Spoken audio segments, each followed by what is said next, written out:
just a quick note of what I see under this section. I see some minutes to be approved.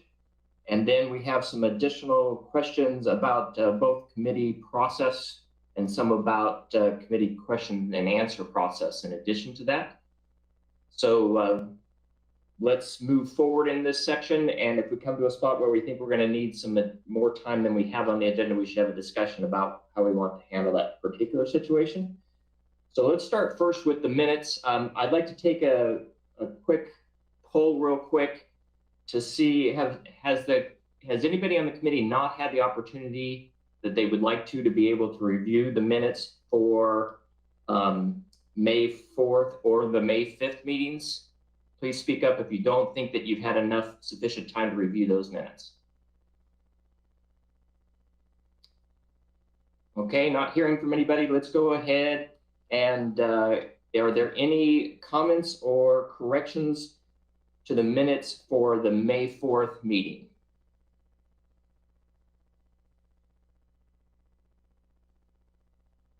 Okay, I'm not seeing anybody there. Anybody like to move approval? I move approval of the May 4th minutes. Thank you. Is there a second? I'll second. Thank you, Commissioner Buck. All those in favor of approving the minutes as submitted to us, please signify by saying aye. Aye. Aye. Aye. Thank you. Any members opposed, please signify by saying nay, please. Okay. Minutes pass for those are the May 4th minutes. Now let's move forward to the May 5th minutes. Any comments or corrections regarding the May 5th minutes? Okay, seeing none, a motion. Commissioner Buck. I'll move approval of the May 5th meetings as presented. Very good. Thank you.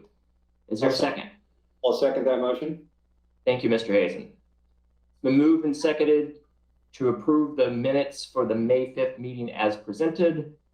All those in favor, please signify by saying aye. Aye. Aye. Aye. Any opposed, please say nay. Okay, minutes approved for May 5th. And then actually, Ms. Moody, are you on the line? I am, yes. Okay, so there was some questions about committee process and committee questionings. Can you give us a little bit of background about how traditionally we've been working in this committee? Sure, and I think it was two things. So that at the end of the last meeting, there was discussion about the question answer process. And by that, I mean the questions that are asked by individual members outside of the process that are emailed to us. Then there's been a second when I asked for potential subjects that you might want to talk about on Thursday. That's when there was mention by a couple committee members that they'd like to talk about the committee as a whole, process and roles and responsibilities. So we could revisit that on Thursday. So up to you with your timing, but you do have more time available on the agenda on Thursday. I think it was committee members that had had some questions or comments about the question answer process. So I think you just didn't have time to wrap that up at the last meeting, and some members had left when you had that discussion. So that's my recollection of where we ended things.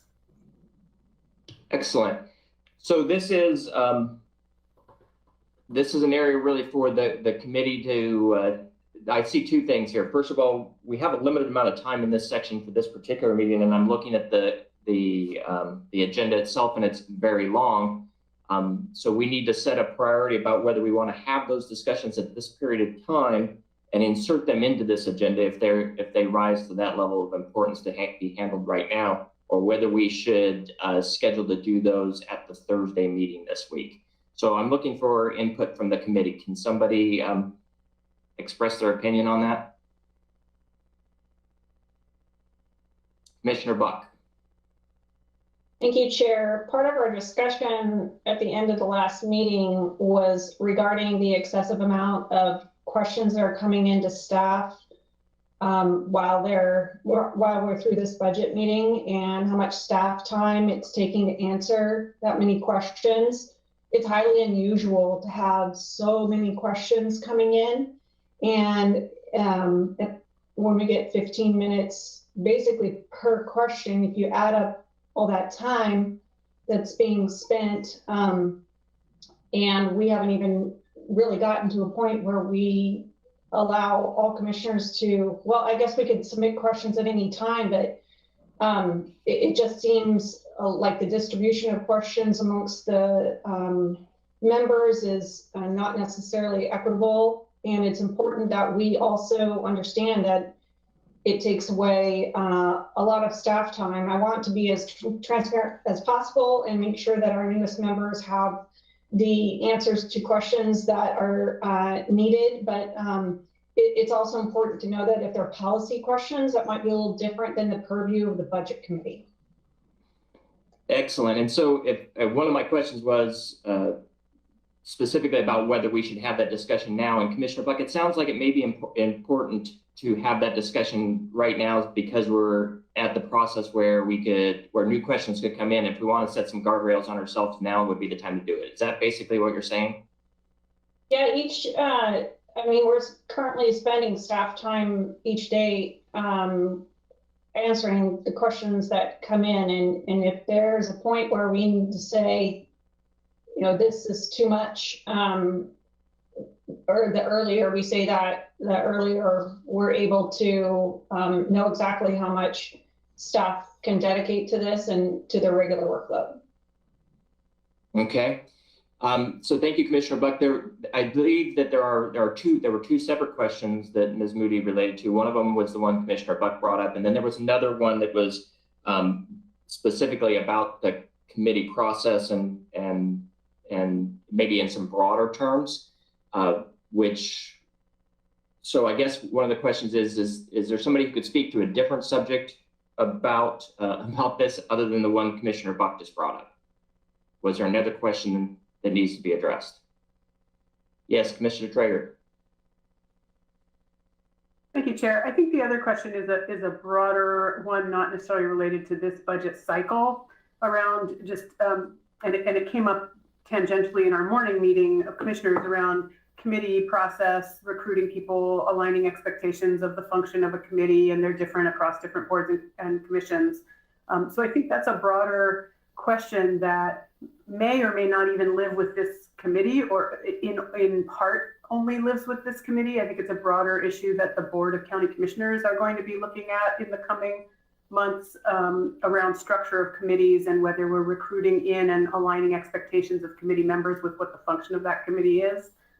So I certainly don't think it's something we need to or should dive into today.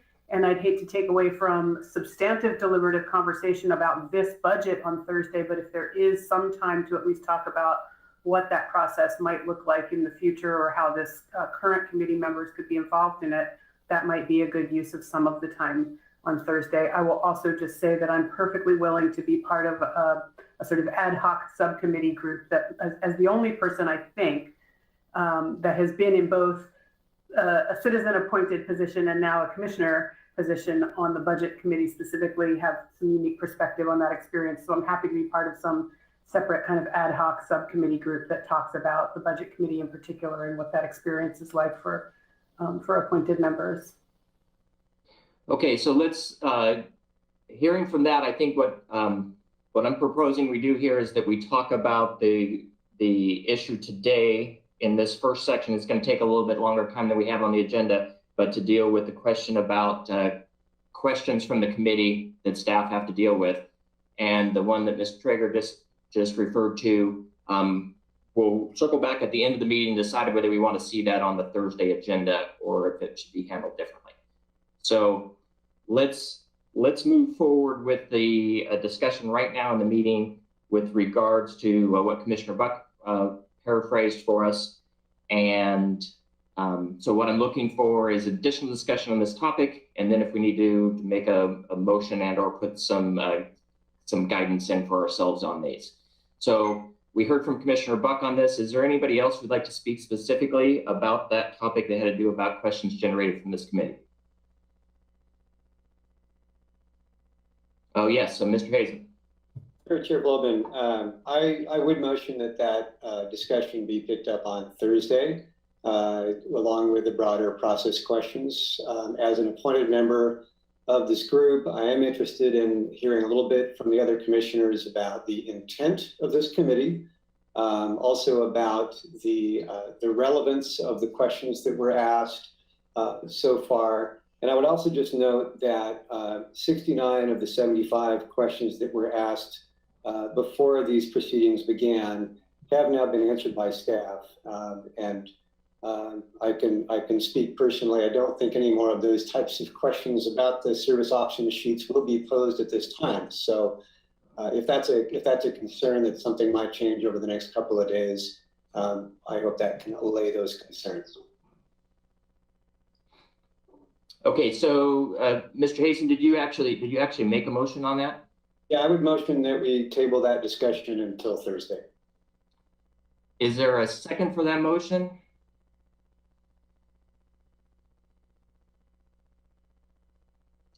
I'm not seeing a second. Speak up if you want to. I'll second it. Very good. Thank you, Mr. Prayer. Okay, so there's a motion to defer this topic to the Thursday agenda. Any discussion on the motion to defer it to Thursday?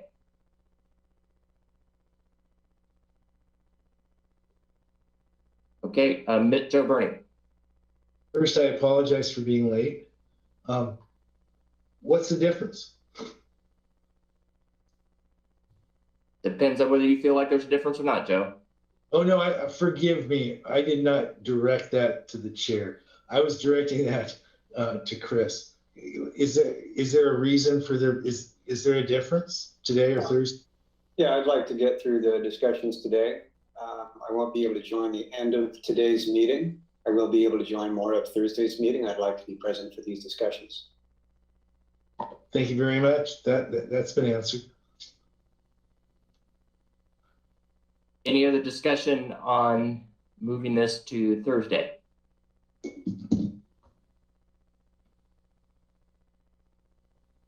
Okay.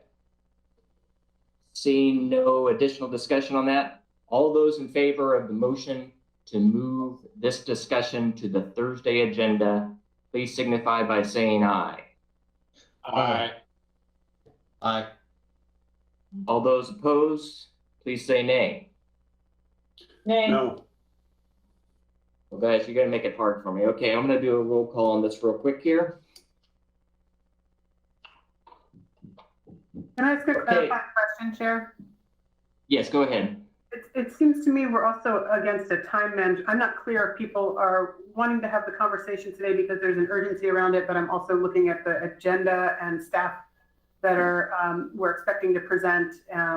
My understanding of moving it to Thursday is that, or my hope is that then someone is going to work on the agenda so that we can stay within our time and end at 5 promptly, both today and Thursday, but have some discussion. But I'm just wondering how we're going to adjust our agenda today. I can't go past 5. I don't think we should be consistently going past 5. So I'm not sure what. Yeah. If there's That was option- my seconding. or if it's a time management issue. Mr. Pryor, did you have a? That was my reason for seconding. I don't know if we have time today. If we can adjust the agenda for Thursday, that would be better. But if it's going to be a conflict for Thursday as well, then I don't have a good answer for that. A discussion, Commissioner Farr. My ear said the motion passed, excuse me. So I think it's moved. It's going to be Thursday based on my ear, but you can follow it forward. Your ear is better than mine, Pat. Let me go down. Any other discussion on this real quick, and I'm going to do a roll call vote, and then we'll figure out whether it's today or Thursday. Okay. Commissioner Bosevich, are you a yes or a no? Yes. Okay. Mr. Weber. Yes. Okay. Mr. Bernie. Yes. Thank you. Mr. Hazen, Yes. Commissioner Traeger, Yes. thank you. Mr. Pereira, Yes. thank you. Commissioner Farr, No. okay. Ms. Leslie, Yes. Commissioner Buck, No. okay. I have 3 no's and the rest yes, so the motion passes. We'll put that on the agenda for Thursday. Okay, before we move forward into anything, is there anything else for this section of the agenda for committee business? Okay.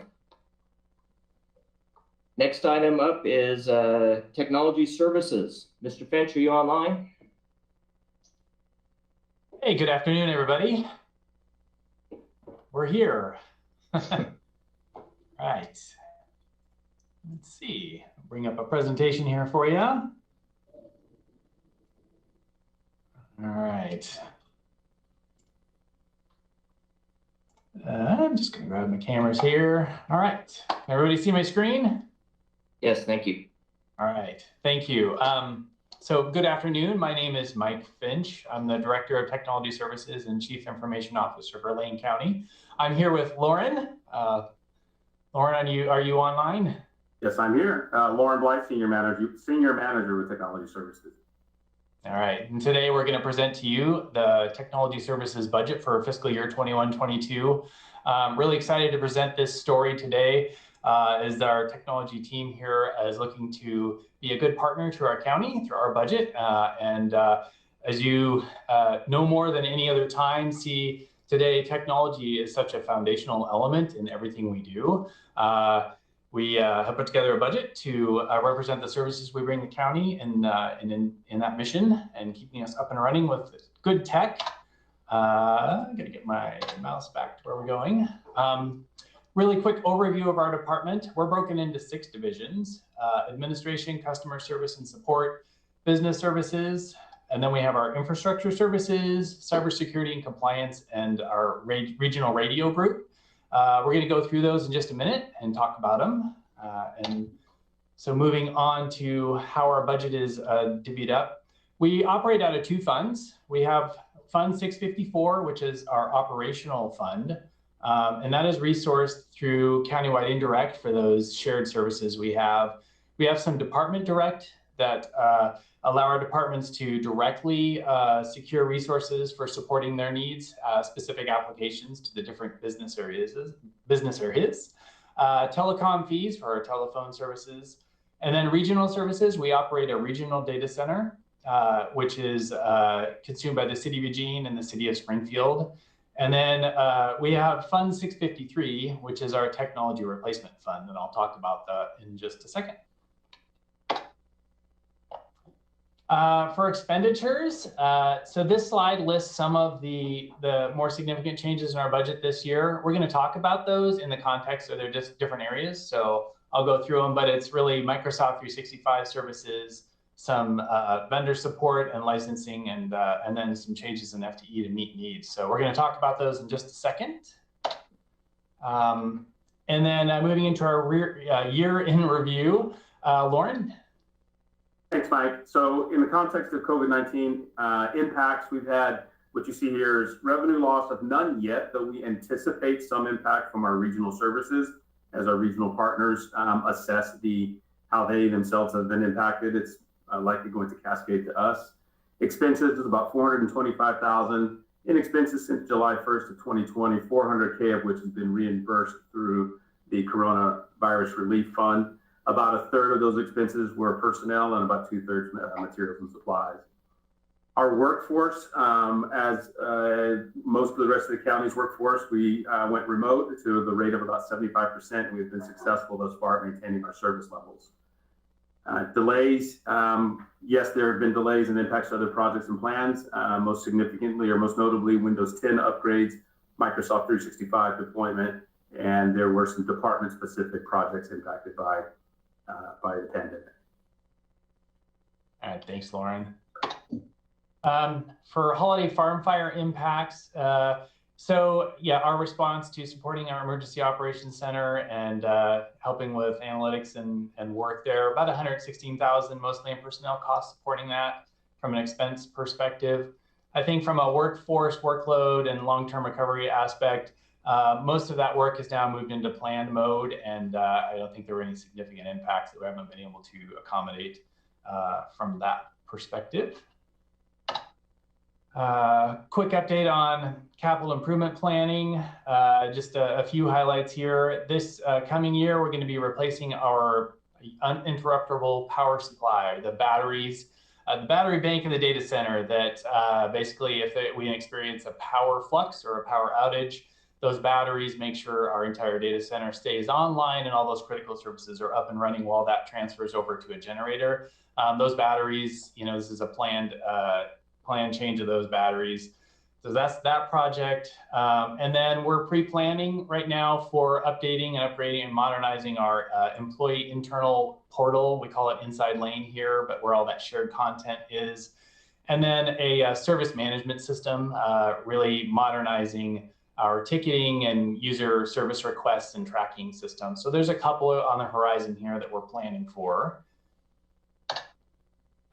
Moving into our divisions, we'll go through those really quick.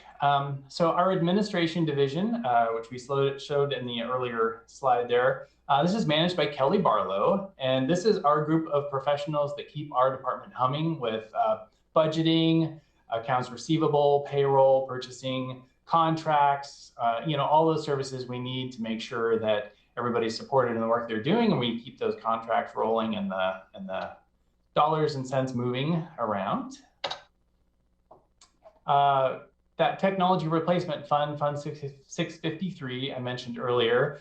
So this fund is designed to capture the dollars needed to replace hardware and assets that have a known lifespan. So PC replacements, other infrastructure, servers, switches, all that gear that we bring in, it has a lifespan, we know we need to replace it. So we save up to make sure that we're covered when those things come around and we can keep them on a good schedule. Our next division, customer service and support. So this division, also managed by Kelly Barlow, this is our frontline help desk services. So they take care of our service desk, our PC replacement program, software license administration. So all that software we like to use out there, all of it comes with licenses and administration work, and they keep all that hardware out there flowing for us. Just a couple trends in FY 21-22. We're definitely seeing a proliferation of hardware out there, webcams, monitors, iPads, lots of devices that we brought in this year, I think partly because of the mobile and remote environment, but also new innovative work that's being, servicing our clinics, our vaccination clinics. So lots of new hardware to manage, and then software licensing. So lots of new tools, GoToMeeting, Zoom, this and that. Those all come with licensing to manage and user setups. So kind of behind the scenes, that's what we're seeing as trends. Business services, Lauren. Thanks, Mike. The Business Services Division leverages technology to improve lives by providing services in the areas of project management, business analysis, application development and support, field service desktop support, GIS, geographical information systems, and telecom services. We divide our team into 3 logical groupings, reflecting our customers' common interests and business needs. And new in fiscal year 21-22 are 2 primary requests, one around 3 additional FTE.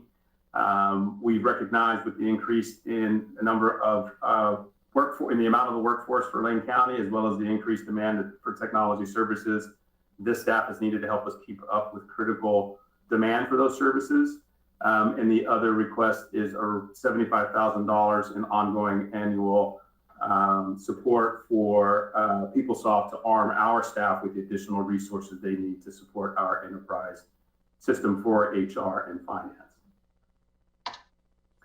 So speaking to that Growth in the workforce. The bottom graph you see, the top line, the yellowish orange line, is the growth in the county workforce of the last 6 or 7 years or so. And the bottom one in green is the growth in technology services. We've fluctuated a little bit, but in the last 5 years, the net difference is about 450 or so to one expansion, one FTE add in TS.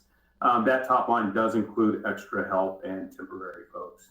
The upper right one is the primary impact we see as a result of that, and we have seen as a result of that growth, which is a significant increase in the amount of time it takes for us to resolve issues. We measure that in our ticket system and use the data behind that to help drive the request behind the 3 FTE. Thank you.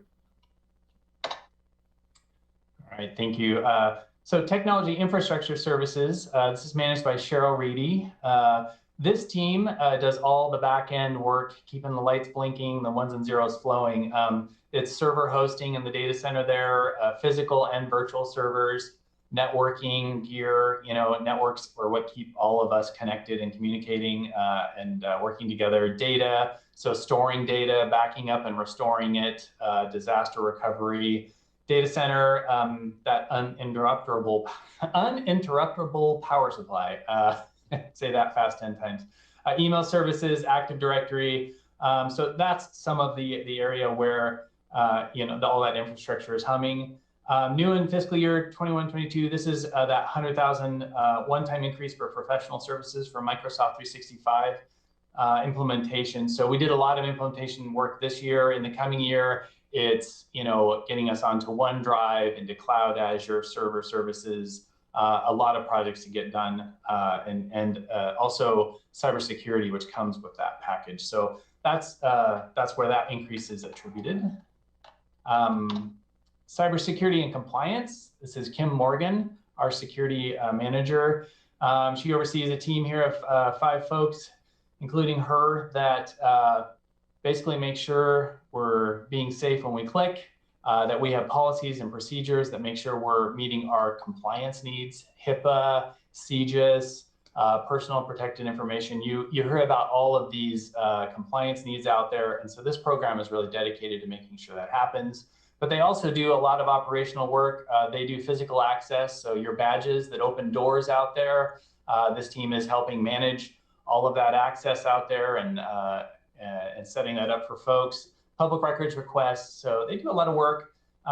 For this year, their focus is Microsoft 365 security features, data loss prevention, Windows Hello, super friendly way to say, you probably heard of multi-factor authentication at this point. When you're outside the organization, you do your password and your PIN. Well, the latest compliance wants that when you're inside the buildings too. And so Windows Hello provides a means by which we can use alternative means for that, thumbprints on the mouse or facial recognition with the cameras, some other second factor internal. So Windows Hello provides a lot of features to streamline that. And then lastly, for our divisions, our regional radio group, LRIG is what we call them, Lane Radio Interoperability Group. This is really Mike Harmon, who works for a consortium of public agencies here that all subscribe to this regional radio system. So it's towers across our county that essentially allow you to click a radio in Oak Ridge and talk to someone in Florence seamlessly. We've heard a lot about it this year, especially with the Holiday Farm fire and the impacts there and how critical this service is. 2,000 radios, 26 subscribing local, state, and federal agencies. And so that's what this program is all about. The budget for it is really managed over, and I think the Sheriff's Office handles the Elroy budget, but Mike works through technology services. And then quickly, some highlights of our fiscal year, current fiscal year. It has been a tremendous year, honestly. As I said, technology seems to be a part of everything, no more so than today. So this team has been a big part of our COVID and fire response, of course, mass vaccination events, some really great custom application work there, getting iPads out to that group. Microsoft 365 has come in this year. So Teams went live broadly this year, as well as some things you probably don't well, you may see them a little, the email spam protection, email encryption. So a lot of things firing up this year. Telecom system, you may recall in January, we had a phone system outage. They drilled through a physical line out here. Stephanie Stevens and our telecom team have got us set up this year with multiple lines now out of different areas. So if they take out a line here, our phone communications will keep running through a new line that's installed at Public Works or out at the jail. So we've increased the resiliency of that system and expanded capacity because we've had a lot of calls for vaccinations this year, and that has definitely peaked our system. So some great work there. Remote access expansion. So we brought in a new virtual, we call it a virtual private network, but a new way for laptops to connect into the network when they're working remotely, and expanded that capability. Cybersecurity has done some great work this year. Know before, so our employees now are armed with new training capabilities for spam. And also we have a testing mechanism that we can go and test our click rates out there and see how we're doing. So we have some metrics we can apply. Wi-Fi coverage at our event center. We broadened that for the vaccination events. And then, of course, Mount Hagen, we're working on rebuilding that right now in the current year, getting that back and up on fully online. There was some temporary reestablishment of service there, but Mike Harmon's take care of that. So a lot of great work this year. And also, I guess I want to recognize technology services is not so much in the back office anymore. This year, we got to connect with an Oregon Internet Response Group that came in and helped the Holiday Farm Fire, which is, so it's a really close emergency management connection, direct frontline connection to that group that needed to have a connection to the county to operate as an emergency management group supporting that area. So we partnered with them through an MOU to give them that authority and to work with FEMA in the area, to working at the vaccination events. So it's a great year. I know this team here loves serving our community. So anyway, could talk about this all day. It's been a fun year, fun. And going into our challenges and opportunities real quick, there are a lot of projects. Technology is a part of them all. So project pipelines from capital improvements, new buildings, changes in buildings to implementing new systems. Definitely a lot of work coming in, and how do we prioritize that? Cyber insurance coverage requirements are tightening. There's been a lot of, that cybersecurity threat continues to grow. And then, support for our growth in data and analytics, regional radio bandwidth projects, workforce succession planning. And I do want to highlight that FTE supporting our capital improvement projects right now. That list has gotten quite large now, and we have 2 folks that support those, and they're definitely stretched thin. So those are some of the challenges and opportunities we have. And here is where we were able to connect many of our priorities through our strategic plan. And then our measuring performance. These performance metrics are in our budget document this year. And as I said, 2 additions, know before testing are, it's really great. We can see that fish prone percentage and our organizational risk score. So some new metrics coming online around cybersecurity. And that's our presentation. Wanted to move quickly there to leave you time for questions. How can we help? Thank you, Mike. So questions for on technology services. Commissioner Buck. Thank you, Chair. Before my question, I just want to give you kudos for all the great work that you've been doing this last year. When I was chair last year and going to all the directors' meetings, you were there with every solution you could bring. And all that energy was really helpful, not only to keep up morale, but to know that you and your whole team were there to provide as many solutions to staff and to each department as possible.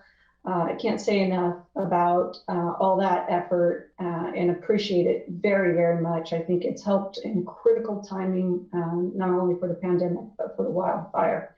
And new opportunities are coming from that. which I'm sure we'll talk more about in a different setting. I do have questions, though. A part is the challenges you face to get some of those projects you have in line back up and continuing forward, like updating Office 365, which, coming from the private sector, know that we had done that years ago, and it seems that government technology is always behind the private sector. So those technology upgrades are so critical for expediency for public services, but also just for efficiency purposes for staff and the best use of taxpayer dollars. So I'm wondering how quickly you think that those delayed projects will be able to get back online and completed. Great question. The primary barrier right now is just completing that Windows 7 upgrade, which is planned to be rolling up and completed here in just the next couple months. And the professional services we're asking for in this budget will then quickly be focused on migrating our email fully into the cloud, which will alleviate that inbox size constraint quite a bit, which I know is a big one. And then it's also bringing that OneDrive capability, and that's data that's accessible even more capably out remotely. So that's kind of OneDrive. It's I don't want to liken it too much to Dropbox because it's much better about that data loss prevention, meaning our organization can keep control over the information we need to protect. But it's essentially, so those features are a big part of that rolling out, and then also the online versions of our Office products, Excel, Word, PowerPoint. So it really lights up all those full functioning teams. Sorry, I got excited here and knocking over things on my desk. So really that is what's coming in the coming year. There's even more. I mean, Microsoft 365 is actually a huge creature because there's, and I don't want to get too geeky here for this, but compute power in Microsoft Azure, changing our desktop experience where it's completely virtual. You're not using these physical full laptops anymore. You can use Chromebooks. So those are things that are maybe further out, but definitely this coming year, those basic features, email on the cloud, SharePoint, all those things will be more fully lit up. Does that help clarify? In particular, I was interested in those software upgrades because going from Windows 7 to Windows 10 was a big security problem, and still is, if you don't have those patches or a new system installed. And that was what I thought had been delayed. And so it's important to me to know that our systems are secure and we're not necessarily paying extra expense in order to keep them secure, and just timely upgrading them as they're needed. Yep, exactly right. Yeah, that will definitely be wrapping up here in the next couple months, Windows 7. We actually have to get it out of here before we can fully go into the cloud, because Windows 7 isn't allowing us to use that full multi-factor authentication experience in the cloud. So it's a barrier we have to get out of the way in the next couple months. And it's under full project management right now, and they're just lining up a few special areas to get done. And just to be clear, we are protected and passed. The version of Windows 7 we have is currently supported. It won't be beyond the end of this year, but we'll be far ahead of that deadline. Okay, Commissioner Trigger. Thank you, Chair. I also just want to appreciate the work of TS helping me on board and get things set up, but also just what I observed from a distance before I was in office of supporting the workforce in the pandemic and shifting. Did you say 73% of the workforce shifted to remote work? We estimated 75%. We've had varying levels of on-site presence. Yeah, I mean, that is a mind-boggling and commendable shift to make. And I think as an organization over time, we will see that the work of your department actually created savings elsewhere, certainly created a greater ease for employees, particularly those with caregiving responsibilities, and we're just reducing employee stress in being able to work from home and work effectively. So thank you for all of that. I wondered if you're aware, it's my understanding there is some money specifically in, or the ability to use some of the ARPA money and maybe some of the infrastructure, but particularly ARPA money, for beefing up cybersecurity and for increasing technology support, with the recognition that more and more local governments are doing more online and doing more personally sensitive data. I mean, we already have with the health clinics, healthcare data online, but I'm wondering if you're anticipating, I know there'll be workload on you because of other ARPA projects that other divisions are doing, but if you also will have the ability to request some of those dollars be allocated to some projects you might otherwise not have been able to afford, particularly around cybersecurity and protecting healthcare records and so on. I can give you a high-level answer, and I invite Kim to join us if she has some details to add as well. I do know that we have applied for a $100,000, I believe, grant. Kim, do you have some information to share there? Yeah, we just applied with patients from the emergency management. We applied for a $100,000 grant to go towards a cybersecurity action plan. So that will be a big one, and that funding would come in if that goes through at the end of this calendar year. They were about 6 months behind this year. So we're anticipating hopefully getting that, and that will put us in yet a better position. And of course, if any other funds come, we will definitely leverage them and make the best use that we can. Thank you.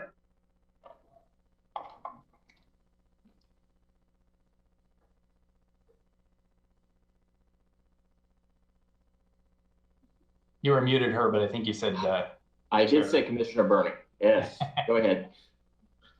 Well, Mike can hear you, but he's very tech savvy. Mike, as with other commissioners, thank you for all the support. I think I, more than anyone, would be absolutely inept under these circumstances without that support, and you know what I mean.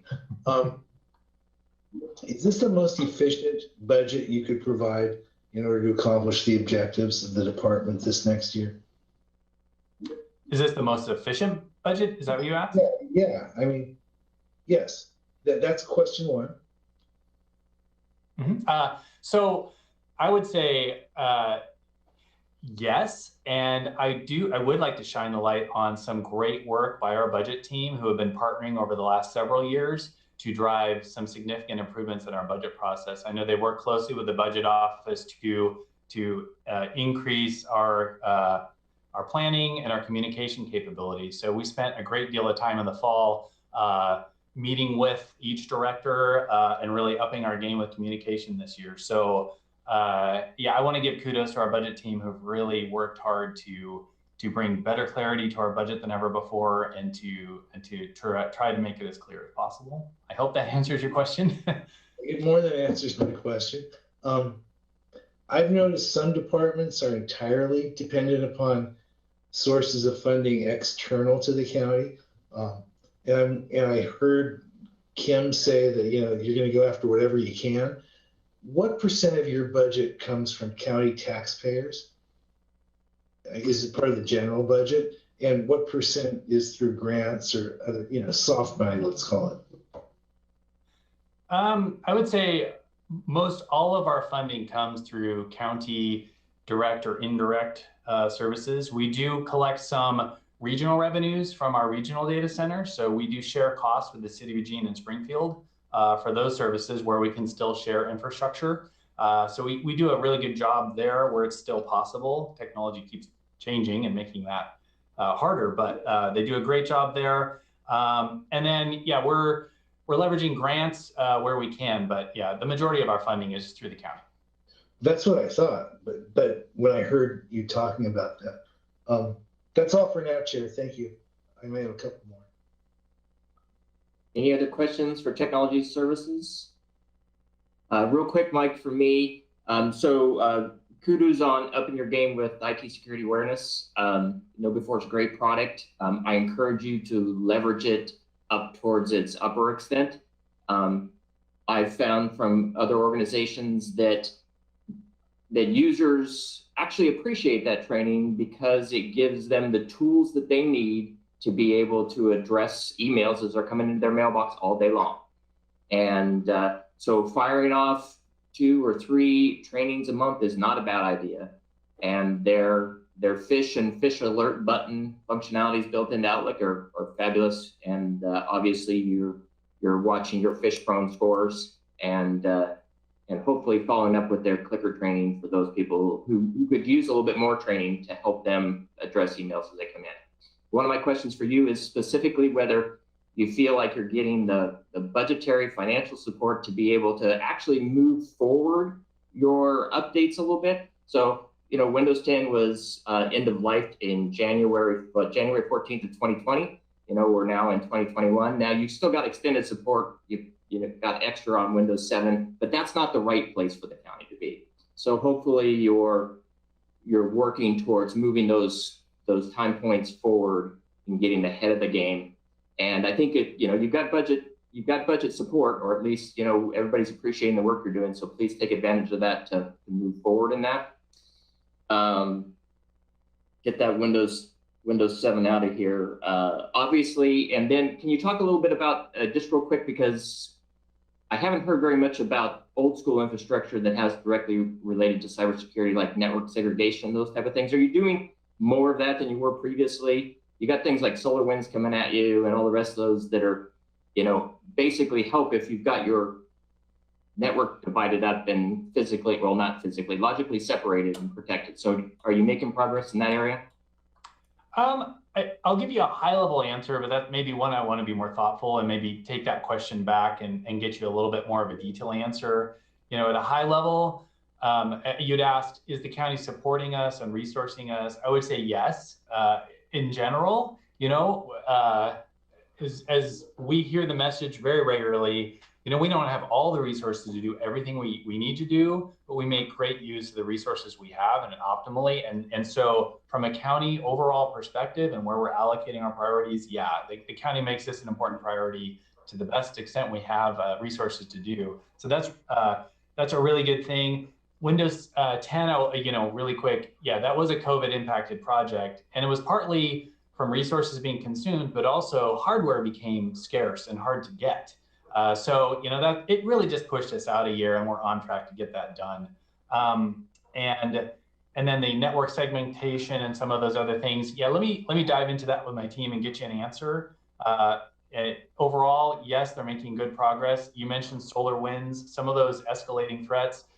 We have run through our ITAG governance, the general support by organization of midday patching. Like, we'll find out about something in the morning and we're patching by afternoon. So we're acting much more quickly than ever before. And I think our user communities are just getting that now. Like, we can't plan these out 2 weeks. It's just going to happen midday. And then we have a service desk that's real strong there supporting users through it. So we're all kind of getting used to that together as things just changes rolling more quickly. So at a general perspective, yeah. And I can hopefully get you more clarity on specifics of network changes. Excellent. And I think we want you to be efficient, but we also need to get these things done. So nobody's asking you to build a Cadillac out there, but we need to have a solid running, SUV out there that carries the weight that we need and protects us. And so I'd like you to think about it from that perspective, and hopefully we can give you budget support for that. Any other questions, Commissioner Bernie?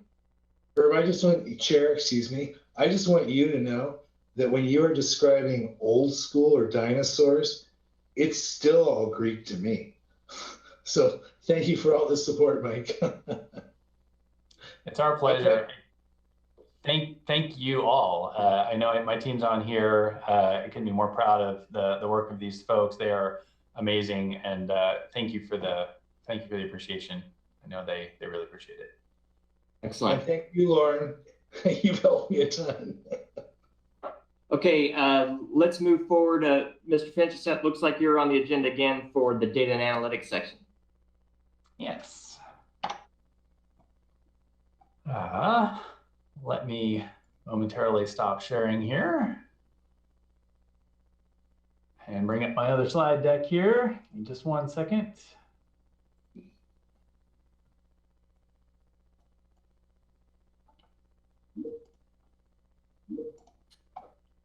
Mike, do you want me to offer some introductory comments while you're doing that? Please, go for it. Okay, Chair, committee members, good afternoon. I think what I would just offer for you is that I would say about 3 years ago, we created a division within Health and Human Services called Quality and Compliance. And it really was an effort driven by the need within that fast growing and in so many of the service needs within that department to be able to use data at different levels of the organization. There's some great examples there through the data analytics work that has happened in Health and Human Services around providers on the front levels within our federally qualified health centers that have identified solutions through use of data and in themselves implemented solutions around reduction of opioid use within our clinics, seen a significant amount of reduction in opioid use because they had access to data for their populations that they were serving, and they were able to develop interventions, different treatments that effectively cut in half the utilization of opioids among FQHC patients. So when we talk about data analytics, we're oftentimes talking about, decision makers at higher levels of an organization having access to data with which to make broad decisions. And it's certainly true that that's valuable. But when we talk about data analytics, we're really looking at these investments that Mike's going to share with you that we're really excited about in this budget as an opportunity to create easy access to valuable information for people at all levels of the organization, ready access to important information with which everyone in the organization can be leaders, right? Can make decisions about the areas that they're responsible for that are well informed by that information. So this has been, I just want to share that this is not an investment that has come out of the blue or that we have just sort of said, well, why don't we try data analytics? We've really tested this model in our largest department over the last several years, have been so excited about what it has done and what we've been able to leverage. And I'll just give you two quick examples. Certainly COVID-19 and the Holiday Farm Fire are two, just in the last 14 months, examples. As we were on this and I'm listening to the tech services presentation, I'm also working on our COVID-19 daily emails to employees and community members and going on the Tableau site with all of the various data pages we have available to track case numbers and hospitalizations and ICU bed utilization, vaccination numbers, the demographics of vaccination numbers. So all of this, not only the capturing of that data, but the ability to filter it and use it to help inform solutions and initiatives that we look at identifying. So I want to share that. Mike will talk more about what the investments that we're talking about making and the benefits that it will have organization-wide, but I just at least wanted to set the stage that there's been a lot of work over the course of the last several years to bring us now to this point that we're able to make this investment for the entire organization. So go ahead, Mike. All right. Thank you, Steve. Yeah, I really appreciate that. Again, Mike Finch, Chief Information Officer, really excited to present this new Office of Data and Analytics department this year. Introducing it, that mission to ensure the county is providing easy access to relevant data and information in the best possible ways to help make decisions and solve challenges. So this department is going to be formed with 2 FTE, a manager and a senior management analyst. And their service is to provide strategic leadership, data literacy, data sharing, technology, and then of course, direct support for analytics development. And so I'm going to talk about all these in just a few moments. But Steve, thank you. You did a great job recognizing, it's really formed out of 2 primary areas. One, that recognizing the need for this relevant information. So you did a great job talking about that. I'll hit those examples again really quick. But then also, we did our homework this year. We took the time to do a thoughtful countywide assessment and to gather those needs and recommendations across our many different departments. And so we'll talk about that as well. In talking about the need, Steve highlighted really well this page of analytics that are out there. We also have website use analytics that we track every month from Google Analytics. And last March, when the COVID pandemic really got in full swing, our website was getting 300,000 hits a month through the spring there, going to these pages, seeking information. And so, Steve mentioned he's using it, the public's using it, we're using it to help form emergency management response. So those analytics are really critical. And we can see that in how the public is using our website. That demand kind of waned through the summer and then picked back up as vaccinations came back around. So we can almost predict that. And then the holiday farm fire. So this became the county's single biggest web event ever. Across those first 4 days, those initial days, we had 1.2 million hits, 1 million on our McKinsey fire pages. And, in this image that you're looking at, that map on the top, was heavily in demand, real-time information on where the fire zones were, evacuation zones, people needing that information to coordinate or, try to do some semblance of planning as this emergency was unfolding. And then as we got ahead of the fire, then it was damage assessments. So application and data put together on those damage assessments, people calling in through the public line or those that came to the multi-agency resource center, the MARC that was set up. This was their first chance because they couldn't go back into the area for several weeks to see, what had occurred there. And then at the MARC, we were capturing information on needs that they were highlighting that they had. So survivors would come in, give us that information. And so we were able to put together some Tableau analytics to highlight the different kinds of needs and the number of households, pets, a variety of information so that we can meet this community of survivors, these many communities of survivors with the needs that they had at the time. And then today, McKenzieRebuilds.org, Lane County's website dedicated to the rebuild and recovery of that area. There's a real-time information and analytics on recovery. So you can go look by zone and the different areas, those that are not started, in progress. So a wide array of information available through these different kinds of things. And then one last example is our budget analytics.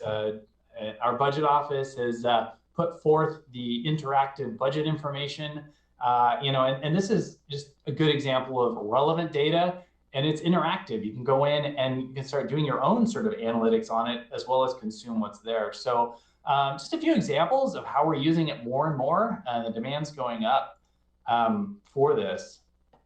And then back to that thoughtful exercise this year in planning for this department and how we move forward. We leveraged a temporary assignment and brought Micah Brown, certainly one of our data leaders at the county, to come, leverage our successes in health and human services to look countywide on how we can apply that. This slide shows, it's an analytics maturity model. You can Google that and get similar things, but the idea is, analytics, the more we invest in them,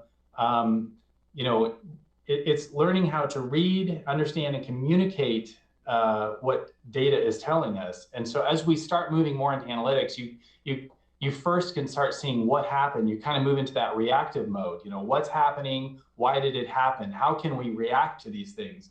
And then the more we start leveraging analytics, in that role of analytics in our organization, and then more data, you can start actually predicting, you can start to see patterns and forecasts and see what's going to happen, and then prescriptive, how can we make it happen, right? How can we prevent disasters or prepare or other things? So that's that maturity model. And this is thoughtful assessment, visit to the whole county to kind of gauge where we're at. And, it's a variety.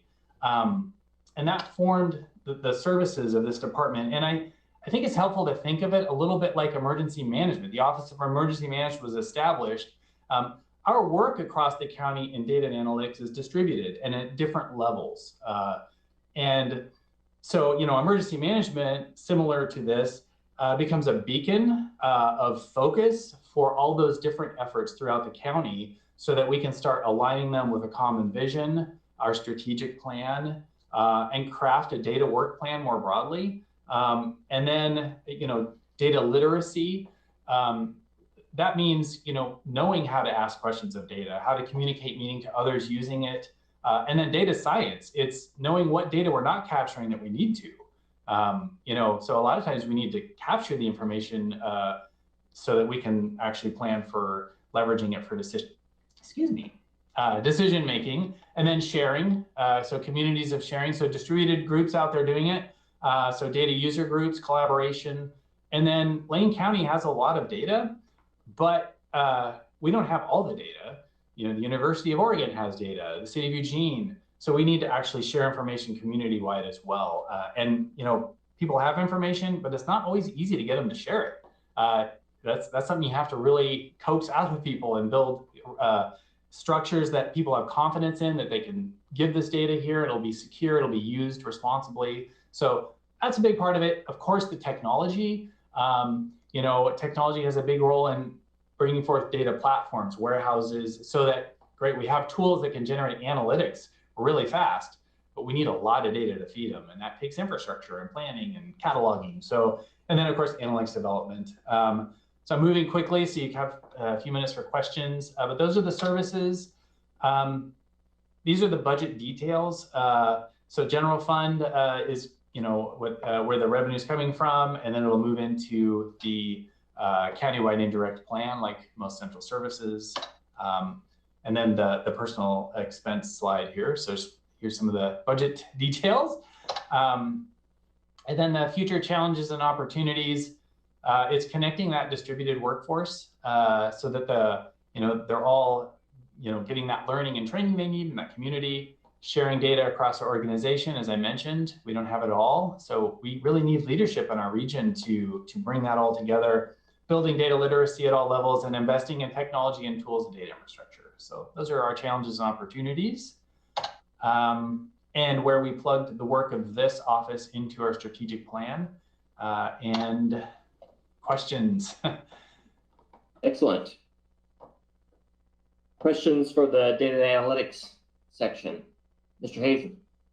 Yeah, Mike, great to see you, and look forward to hopefully catching up with you soon as my budget buddy. I was delighted to see your presentation just now, and I also know you've been involved in the community, talking to other organizations advocating open data in government. And I wonder if you could share with this committee some of the high-level findings or conclusions you've reached about the demand for or interest in, sort of the type of work that you do in an externally facing way. What are you finding people are interested in? So we were really thrilled to have our University of Oregon 3 p.m. program perform an open data study just a couple years ago. And the students there just did a great job visiting with the city of Eugene, the cities, and other organizations, I think eWeb and Springfield. So they did a great job assessing that and definitely found a common understanding and common need for sharing data.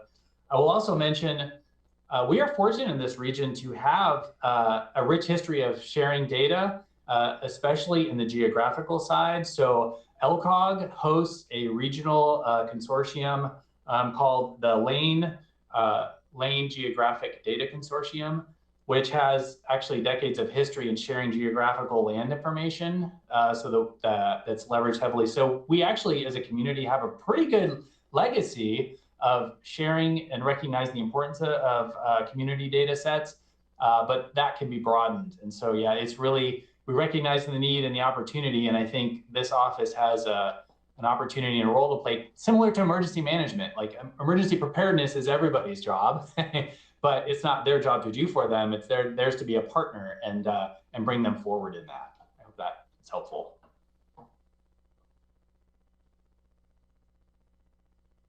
Or any other questions? Okay. Well, thank you, Mike. Very helpful. Right. Thank you, everybody. Okay, we're just a little bit behind on schedule. What I'm going to do is I'm going to ask, are there 3 people that really need to take a break right now?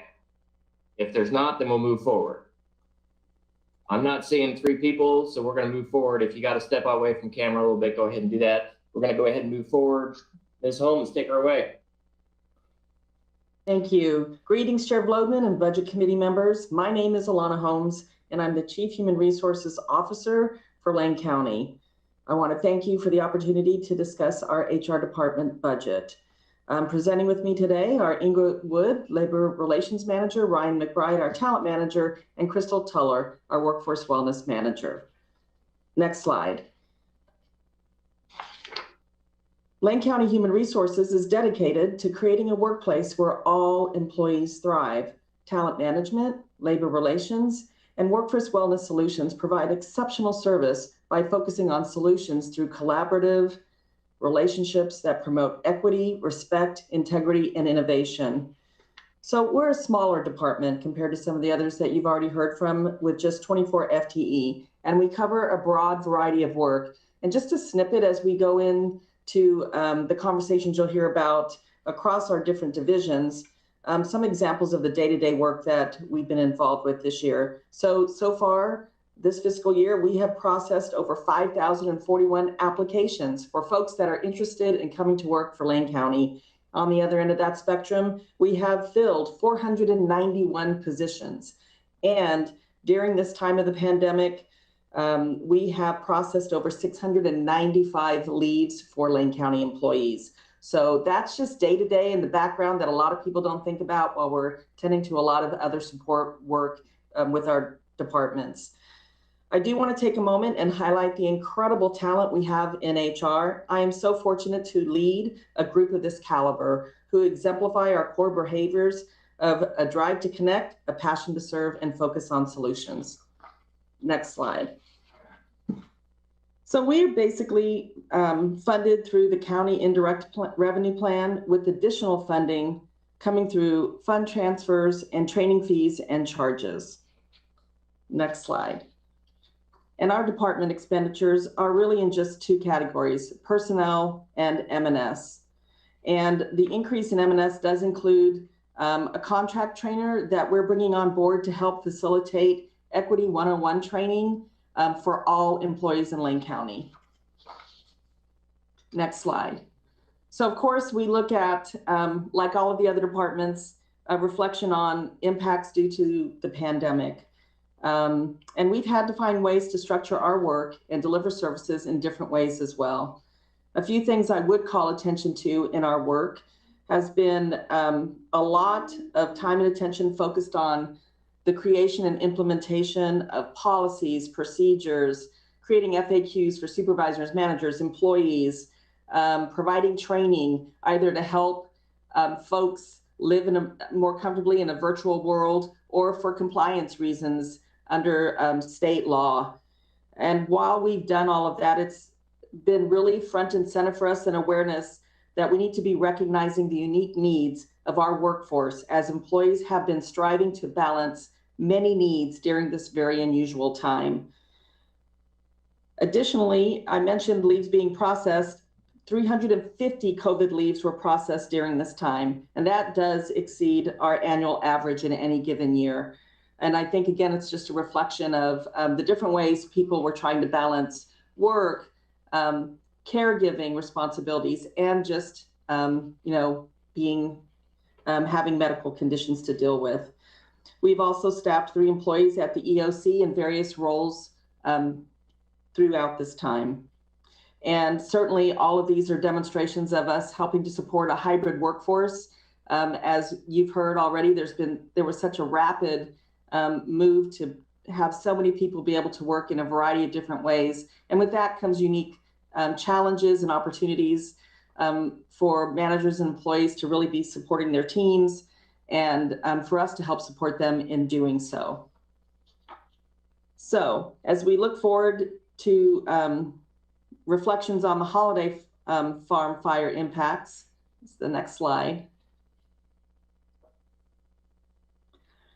Again, we were involved in the creation and implementation of policy in recognition of those who had, devastations, personally, loss of homes and et cetera during that time.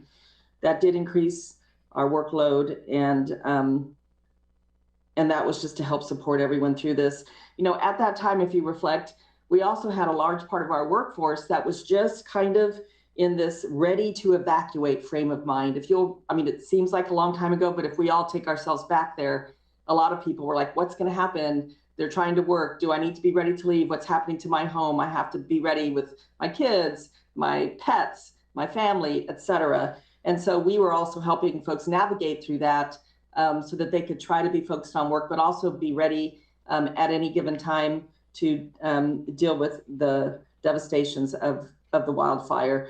Ultimately, we processed 59 evacuation leaves, and we were really mindful of supporting the mental well-being of the workforce, both those employees who were directly impacted and colleagues and friends who were witness to that trauma as well. Next slide. I'm going to now turn it over to Ryan McBride to talk about talent management. Thank you, Alana. And thank you, Chair and Budget Committee members, for the opportunity to speak with you all today. The mission of the Talent Management Division is to give every Lane County employee the opportunity to thrive throughout the employee lifecycle. We support this mission through 3 core areas. First, in talent acquisition, we post vacant positions, source candidates, screen applications, and assist employees and managers through the hiring and onboarding process.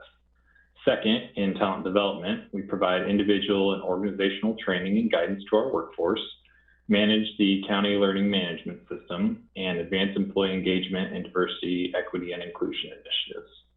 Finally, in talent resources, we provide guidance, coaching, and support to our workforce in the areas of employee relations, performance management, classification and compensation, and ADAA compliance. While we don't anticipate any changes in service or FTE for FY21 and 22, some of the things we're looking forward to in the coming year include exploring new technology solutions for our learning management system, further expansion of diversity, equity, and inclusion training opportunities, and several process reviews focused on efficiency and employee experience. And next slide, please. And on this side, you'll just see a depiction of what we consider our division's points of impact in the employee life cycle, as was discussed in the previous slide. And with that, I will turn it over to Inga. Thank you, Ryan, and thank you, Chair and Budget Committee members. The mission of the Labor Relations Division is to promote effective, fair, and respectful relationships between the county and its employee groups. We lead the county's contract negotiations and grievance resolution process for our 8 collective bargaining agreements. We currently have 2 full-time employees in our division, myself and 1 program specialist. Our focus is expanding and exploring more innovative approaches to collective bargaining and labor relations, such as interest-based bargaining. This year is the first time we have utilized this approach with one of our strike-prohibited units, our parole and probation officers. We hope additional bargaining units will be interested in IBB in the future. The COVID-19 pandemic has forced us to become more flexible, but we are grateful to be able to utilize virtual platforms to provide trainings and participate in negotiations. Next slide. In addition to contract negotiations, we guide managers, supervisors, and employees through the bargaining unit language in our policies and procedures, which includes the disciplinary process and grievances. We present frontline trainings to supervisors and managers, provide assistance in and often answer EEOC complaints, bully complaints, lawsuits, and unfair labor practice complaints. We testify and assist county counsel and many times act as the county's representative in arbitration hearings. In the coming year, we will utilize the county's equity lens to develop and implement policies and procedures responsive to management and employee needs. We will also continue to work with labor unions on initiatives for health savings and employee wellness. And with that, I will turn it over to Crystal Tuller, our Workforce Wellness Manager. Thank you, Inga, and good afternoon, Chair Vlodvin and Budget Committee members. Workforce Wellness Solutions' mission is to enhance opportunities and reduce obstacles for workforce wellness and safety. Our 10 FTE do this by responsibly managing services and programs funded by the multi-million-dollar budget that benefits our employees, dependents, and eligible retirees. Here are a few ways we've supported the county's strategic priorities by designing and administering solutions under our 5 areas of focus: benefits, wellness, safety, leaves, and HRMS. We address prescription drug rebates resulting in cost savings of approximately $200,000. We increased the Livewell Center's behavioral health availability, held a virtual financial wellness fair, and offered drop-in sessions for mindfulness and loss and grief. We supported safety and compliance brought on by COVID-19 and ruling agencies such as plexiglass barriers, 6 feet of distance labeling, and reporting. In 2020, we exceeded 2 times the amount of leaves we managed in an average year attributed to emergency COVID-19 leaves. We supported automation into our employee enterprise system and virtualized processes. Next slide, please. While we don't anticipate FTE or service changes in fiscal year 21-22, here's what Workforce Wellness Solutions has on the horizon in the next fiscal year to further improve, protect, serve, and enhance the lives of those we support. We have formed an internal committee to support monitoring, research, and vetting of implementation recommendations surrounding Oregon's paid family medical leave. We've been monitoring Willamette Dental to determine the feasibility of moving them to a self-funded model, which we anticipate will bring sizable savings. By bringing physical therapy into the LiveWell Center, we anticipate cost savings to medical claims and our employees, but also further enhance the holistic wellness approach this service brings. We have begun evaluating our current employee assistance program provider, Inova, using an equity lens to identify potential impacts on underserved and marginalized individuals and groups. I will now pass this back to Alana Holmes, Chief Human Resources Officer. You're on mute, Alana. Sorry about that. Still don't have that down. So HR administration provides leadership and administrative support for the divisions of the HR department in order to provide effective services to our partner departments and the communities that we serve. Here are some examples of the services we provide. We do staff and guide the elected officials compensation board in their work to make recommendations on competitive pay for elected officials at Lane County. We monitor legislation and provide analysis as to possible impacts and at times recommendations in response to legislation. We also provide guidance, strategic guidance on workforce needs, and certainly have spent a lot of time in that area this past year. We create, monitor, and implement policy initiatives. There is active involvement and oversight of HR's role in advancing strategic equity and inclusion work in the organization. Our senior workforce analyst leads the county's pay equity project and is continuing to learn and develop data analytics for HR and the organization. We're also responsible for leading executive level recruitments and hiring processes, including those that report to the Board of Commissioners. Next slide. Here's just a representation of a lot of different components of work that connect back through the administrative section. And one of the visuals on here that I really want to call out is really thinking back as we settled into a hybrid way of working. You know, employees were trying to find ways to stay connected, whether it was virtually, how to just, continue to feel that they were able to stay in touch with their colleagues. And we had an internal organization team that was leading our charitable giving campaign, and they pulled together a Lane County's Got Talent show that was held after hours. And it reflected, it was an opportunity for employees to showcase all kinds of different skills and talents that they had. It really showed that spirit of employee engagement. And there were a lot of folks who tuned in to watch the talent show, and while also having an opportunity to give back to our community through the charitable giving campaign. And so, we've continued to strive to find ways to be creative on how employees across the organization in many times a hybrid world can stay connected with each other. In addition to that, I would just call out our active participation on the racial equity core team and our continued work on equity, access, and inclusion. Next slide. So here are some of the highlights of FY 2021. And I won't speak to all of them because I think some of those were reflected by the team already. But a big focus has been and will continue to be workforce planning and support. There's been so much change, and with that, a lot of need to support managers and supervisors as they're striving to best support their employees at work and how they're balancing everything else during the pandemic.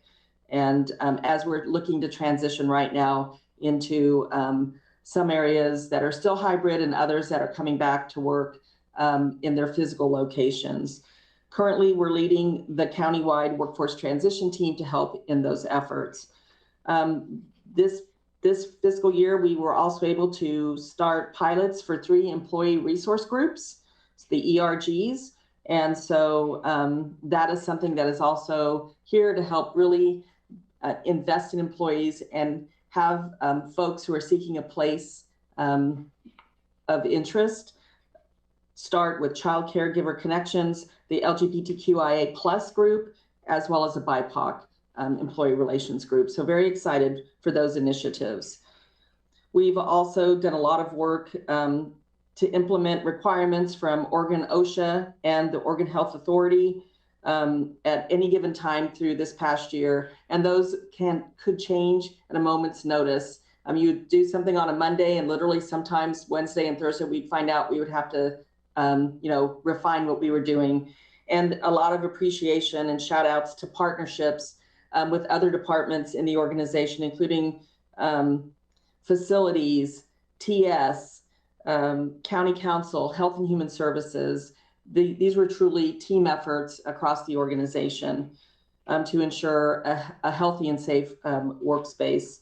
We also established hotlines so that we could respond quickly to any questions related to COVID, and a separate 24-hour hotline that we still are maintaining for employees to call in when they are having a positive test, a COVID test, so that we can implement appropriate notifications.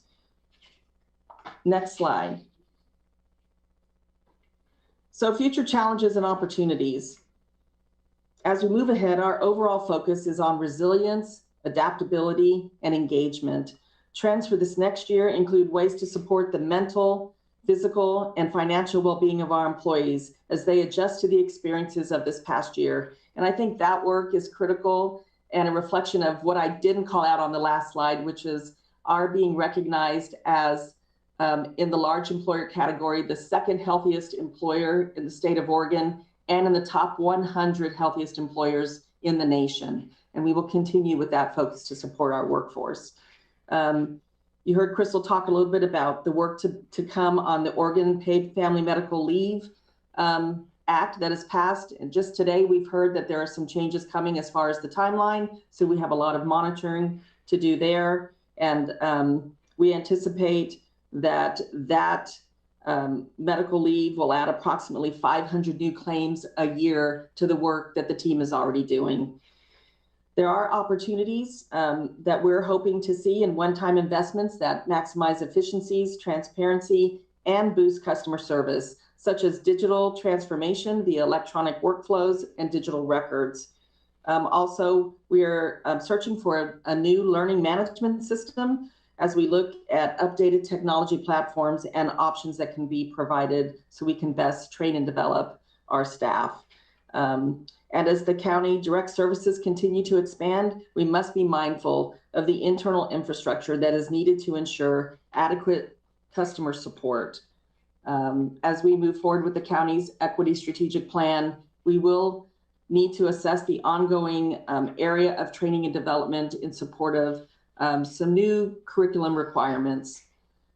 HR has outgrown its space with our current FTE. We already had to move a pod of our staff onto another floor. If we were to grow any further, we would definitely have to work with our partners and facilities to determine how to accommodate that. And then lastly, it's both a challenge and an opportunity that this past fiscal year and currently over 25% of our staff are either new to Lane County or in their positions in the organization. And so when you're talking about over a quarter of your team going through those changes or coming in new and assessing, it is an opportunity to really build bench strength, and that work will continue to be a high priority for us in this coming year. Next slide. These are just examples of how our work is tying into the Lane County strategic plan. Under Vibrant Communities, some great opportunities with engagement on sessions regarding racial equity that has led us to do root cause analysis work in support of that, of creating anti-racist policies and procedures. NHR was really excited to be first out into the community just a few weeks ago on root cause analysis regarding our hiring practices and diversity and where the opportunities are there. And for sake of time, I won't go through some of the others, but you can see several other areas of our work under our people and partnerships. Next slide. At this point, I'm going to turn it back over to Ryan and Crystal to talk about their measures. Thanks, Alana. So our first strategic measure is the percentage of Lane County employees who have completed the annual diversity training hours requirement, which is tied to vibrant communities under the county strategic plan. While we saw a dip in this percentage in FY 2021, we believe this was primarily due to the increased work demands and challenges brought on by COVID. And we expect to resume the positive trend in this metric for next year with a goal for FY 21-22 of 88%. Crystal?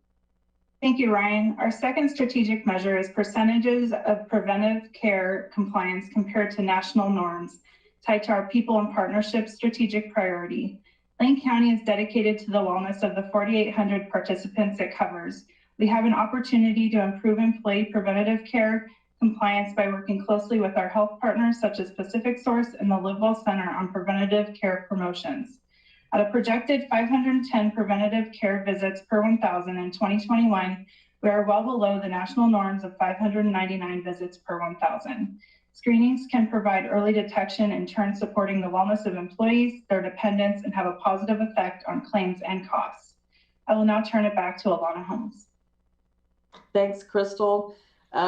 So that ends our presentation. I do want to thank you all so much for your time and attention. And just a shout out, it's nice to see a new familiar place on the committee. Hi, Chris, how are you doing?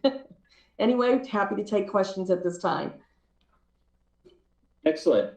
Questions for our human resources colleagues? Yes, Commissioner Farr. Thank you, Chair Floodman. And Ms. Holmes, thank you very much for a wonderful presentation regarding the tremendous strides that have occurred since you took your position. How, has it been 5 years now? 3 years. Okay, well, you've accomplished a great deal in 3 years. It's amazing the milestones that you've hit, the measurements that you're achieving. One that really stands out to me is the fact that Lane County was named one of the top 100 healthy places to work in the nation. That reflects directly on the Human Resource Department, reflects on the entire management team, every single person that works for Lane County. Quick question, when did Lane County achieve that award? When was that recognition achieved? So Crystal's on here with me. We have received recognition when we were in the medium-sized category. I want to say 5 years. Well, I've been here 3, so at least 5 years we've been in the top 3. And last year, because of our size, we went from the medium employer size to the largest employer size. And there are a lot of, it's public and private sector. It's not just competing against other governmental entities. So we had to, we were really interested to see where we would land, and we went up instead of staying the same. So we were really excited to do that. And we're so looking forward to the opportunity this year with the application we're just completing to turn in to move into the #1 spot, because we think Lane County and its employees have done so much to invest in its well-being. And Alana, being a former human resource director myself, on the private side, I understand the complexity of your work and the many things that go into the milestones that you're achieving. That award really is, you should wear that like a hat, because that is a fantastic accomplishment. Thank you. Thank you so much. And really, it's not me, it's Crystal and her team. They're the ones who are putting in that work, working with our partners in the community that help us with brokerage, our LiveWell Center, who is there every day investing in the health of our employees, and certainly our employees who embrace the opportunities that we provide for their wellness. Thank you. Thank you, and welcome. I'm so glad you're here with us. Thank you. As am I. Other questions for human resources? Commissioner Traeger. Thank you, Chair. Not a question for Human Resources, just a process check, looking at the time in our agenda. If we might come to some agreement about any adjustments we might make. I do have a hard stop at our scheduled 5 o'clock adjourn time. Excellent. If you want to, I think we'll say goodbye to our Human Resources colleagues, and then we can have a quick discussion about that. Well, question. Thank you, Ms. Holmes and team.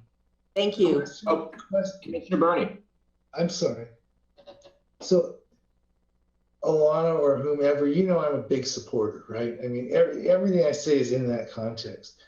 But what exactly does it mean? Like, you know, to say Lane County is the second or fifth best employer in the world. I mean, what does that actually mean? Does that mean we've applied? Does that mean there's some external entity that has metrics and we want to try and get attention so we feel, I mean, what does that actually mean here in Lane County? I know it's a good thing. I just don't know what it means. Chair Vlodman, Chair Burney, great question. I can tell you the application process is extremely robust. There's over 40 areas that you have to respond to with multiple essay responses after that. This is a national company. I think it's called Springbuck, that is in the health and wellness industry. And they do have benchmarks that, you know, your questions are marked against everyone else, either at the state level or at the national level. And Crystal, you may have some additional information that you can provide. Please jump in, because I know you're living in this right now. I am. So let me just say that I'm proud to say all the work that we do organization-wide, some of the questions really aren't essay questions, they're mark the box. And I have to say the majority of the boxes are marked for Lane County.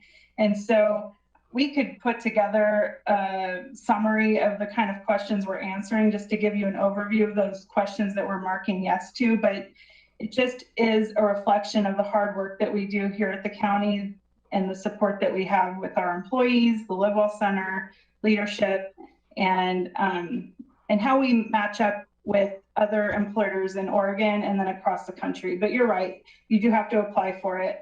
So is this the same thing, like the reason, one of many reasons I've never been in Who's Who is because I never take the time to do it. Is this sort of one of those things where you have to allocate a good chunk of time so that you're acknowledged by this external group? I would say there is some time spent in doing that. It's I really think an opportunity to talk about all of the great things we do have at play here at Lane County for employees.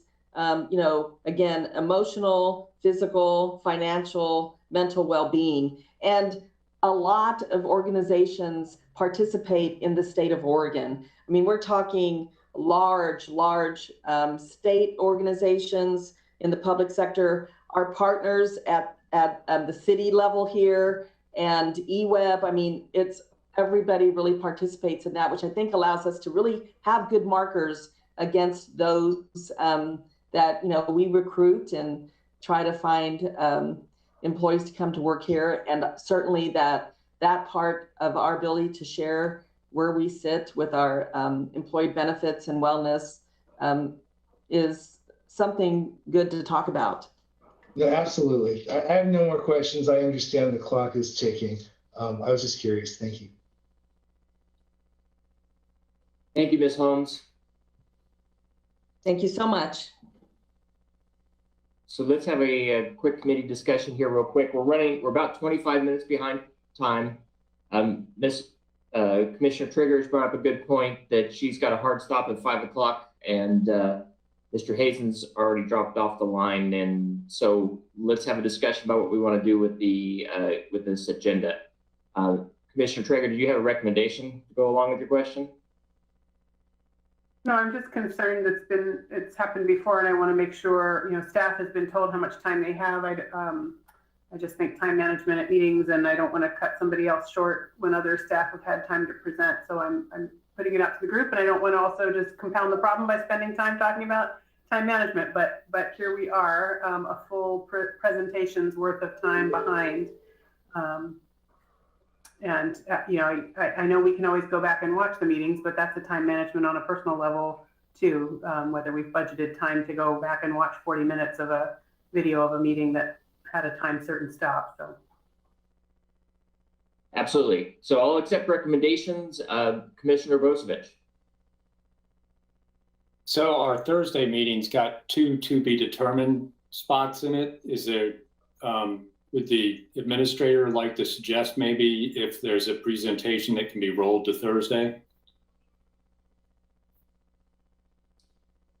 Commissioner Steve Mokrahesky actually had to log off. Okay.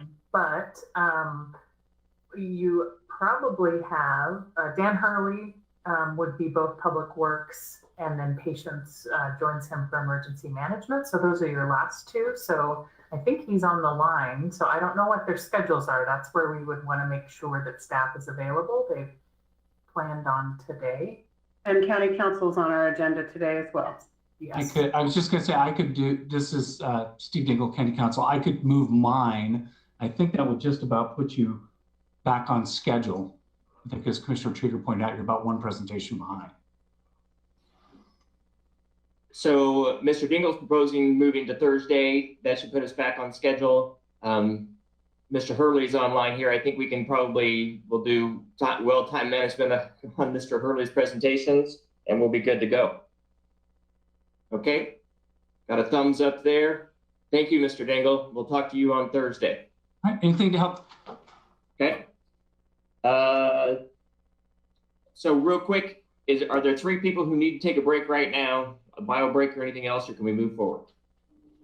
Okay, we're gonna go ahead and move. Dawn, that you just one vote, or do you have a question?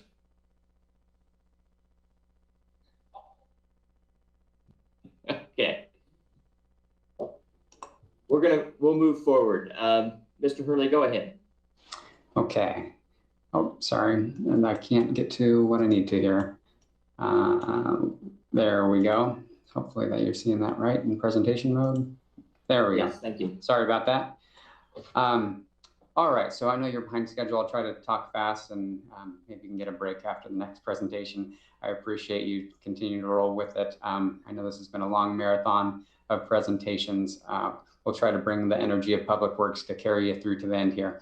So my name is Dan Hurley. I'm the Public Works Director. I have the great privilege to lead a fantastic department with 8 fantastic managers, and you'll get to hear from them individually. They'll pop on one at a time and talk you through their different divisions. I'm looking forward to talking about this budget year ahead. We'll do a little reflection looking back, but looking back has been one of the craziest years I could have imagined, with the twin crises of the Holiday Farm fire and the pandemic. But looking forward with hope, with federal funding coming through the American Recovery Plan and the American Jobs Plan, which should have an infrastructure focus that hopefully trickles down to Public Works. Before I go on, I would just like to thank you all for your time. I know it's a major commitment and you've been sitting through a lot of presentations. Appreciate the public input. That's very important to our process. I'd also like to thank the budget team that puts all this together, from our county admin team, and then our internal Public Works team. Kathy Howard put this presentation together for us. Suzanne Mueller has been carrying the work of 2 while we've had down an analyst. And then I just want to take a minute to special thanks to Tanya Heaton. And Tanya, if you could turn your camera on. Tanya Heaton has been our budget manager since before I worked here, 2004 from Public Works. So 17 years as a budget manager and 26 years with Blaine County in a couple different departments. Tanya, thank you for all your work over the many years. Tanya's retiring at the end of the month, so this will be her last presentation. And if we can maybe just give her a quick round of applause. Tanya, you have been such a stalwart. Carrying us through, particularly this last year, has not been an easy one to end on, with multiple budgets and the various things you've had to do. So I can't spend much more time on that, but just thank you from the bottom of my heart. All right, moving on. Want to just give a quick department overview. We have our 8 different divisions. And why is that not advancing? There we go. You'll get to hear from each of the division managers in turn, and so I'll just save the introductions for they can make their own. But the focus of Public Works is infrastructure. Our mission is to maintain, protect, and enhance the livability and sustainability of Lane County's natural and built environments. Moving on to the big picture budget, if you look at that pie chart, Our funding comes primarily from fees and charges, a little more than a third, and state revenue. Together, those form about 3/4 of our budget. The blue pie piece there, fees and charges, that comes primarily from our solid waste division that takes in tipping fees to the tune of $20 million. Also, that's an enterprise fund, and also land management division, $3.5 million in building and land use permit fees. We also have an internal service fund fleet, the Lane County fleet, which maintains its budget through user fees. We also have on the state revenue side, the bulk of our budget comes from that state highway revenue, and that's seen a major impact, and I'll talk a little bit more about that. With less people driving through the pandemic, that results in less gas taxes and less revenue to the department. We also receive pass-through reimbursements from the state for various projects. I wanted to point out the general fund, Public Works receives very little general fund. The one area where we do is our animal services. That's within our general services. Our fleet and general services is also animal services, not one of your typical services within Public Works, but it's unique to us here. And then wanted to call out, we do have an interfund loan built into this budget. We are hoping not to use that, but we've had to draw our reserves down so low in parks, I think it's about under 100,000 in our operational reserves. So we are really scraping the bottom of the barrel on reserves. And so we have this loan built in the case that we need it. Moving on to the next slide there. I just want to note that the operational expenses are down by 14%. That's primarily driven by capital expenses. We've risen slightly in personnel services. We've pretty much held even on materials and services, but we're down $12 million in capital expenses. And that's primarily just a timing factor on purchasing large equipment and projects, but it's also somewhat driven by the concern of our budgets and the drawdown of our reserves, not wanting to put too many projects on the table for the upcoming budget year. Moving on to the pandemic impacts, this has been a huge impact to the department in several ways, particularly within the road fund, and I'll talk about that in the second and third bullets, but also in 3 of our divisions. Land management was hit particularly hard. Lane Event Center having no revenue coming in, canceling the fair, that's been huge. And Parks has also seen a significant impact, closing many of their day use and venue facilities. So I wanted to point out, particularly in the road fund, because it doesn't show up in the divisions. It says that the road or the revenue impacts are not applicable. That's because the road fund budget is tracked in a separate program. It'll show up in administration at the end, but the revenue impacts don't show within the divisions. But the road fund maintains our engineering and construction services division and road and bridge maintenance in addition to maintenance. So I just wanted to call out that we've withdrawn huge amounts out of our reserves. We withdrew almost the entire amount, $2.7 million out of our service stabilization reserve. Glad that we built that reserve up. That's what the intent of that sort of reserve is, for times like these, to stabilize our revenue. But we have drawn that down to under $200,000. So we will need to build that up over time. We've also taken $2.2 million out of our future projects reserve. And this proposed budget includes an additional 3.2 reduction in reserves and contingencies. So major impact to the road fund that won't otherwise show up in the budget slides. So I wanted to make sure we called that out.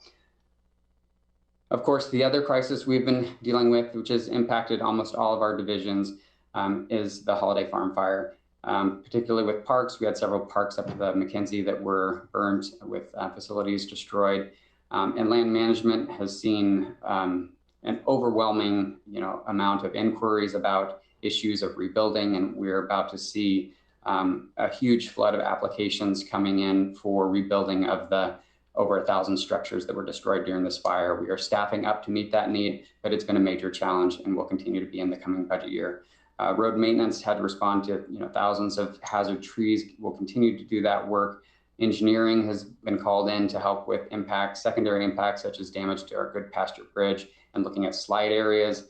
And animal services had a big impact for their small budget, having to work through the sheltering of over 700 animals. That was done at the Lane Event Center and in cooperation with Green Hill Humane Society, and then facilitating the site visits through the event.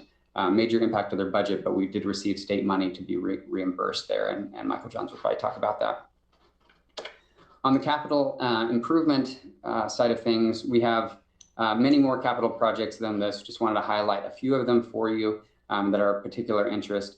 One is the Armitage Campground expansion. We're looking to expand. This is a very popular campground, often filled to capacity. This is one of our revenue generating activities, and we're wanting to add, I think, 15 to 18 additional sites. So we're starting down the design work on that, and we'll be looking for funding, but possibly through America Recovery Plan funding to be able to fund that construction. We're also seeking grants for that.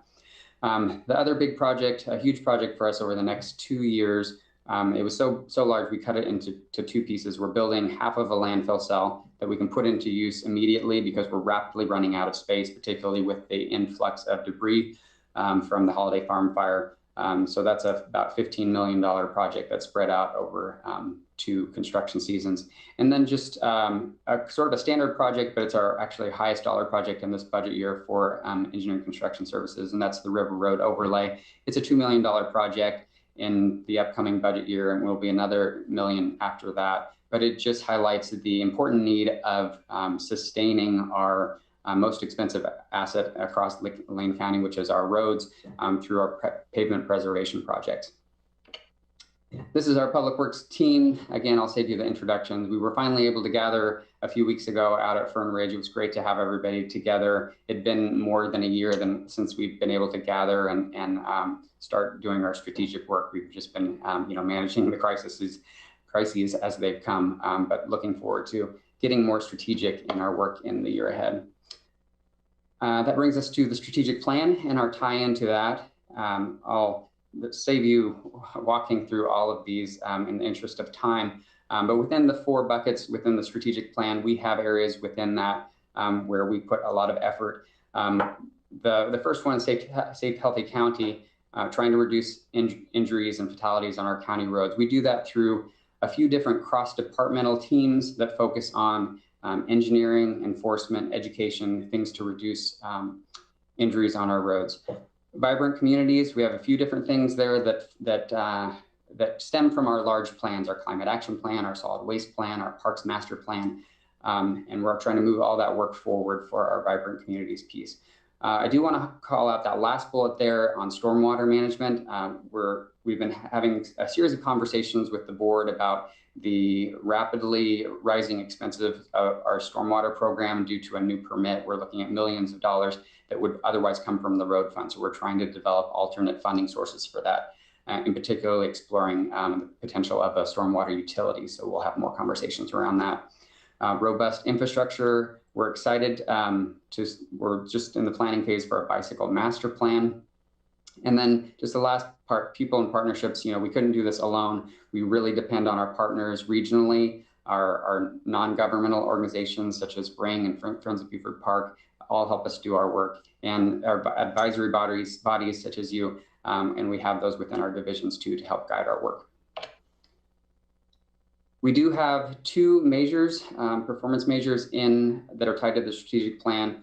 The first is reducing fatalities on Lane County roads, as I already spoke about. Our goal is towards 0 deaths. That will always be our goal. Unfortunately, things are going in the wrong direction on that front. As you can see, we've gone from 7 to 12, projecting out to 13 this year.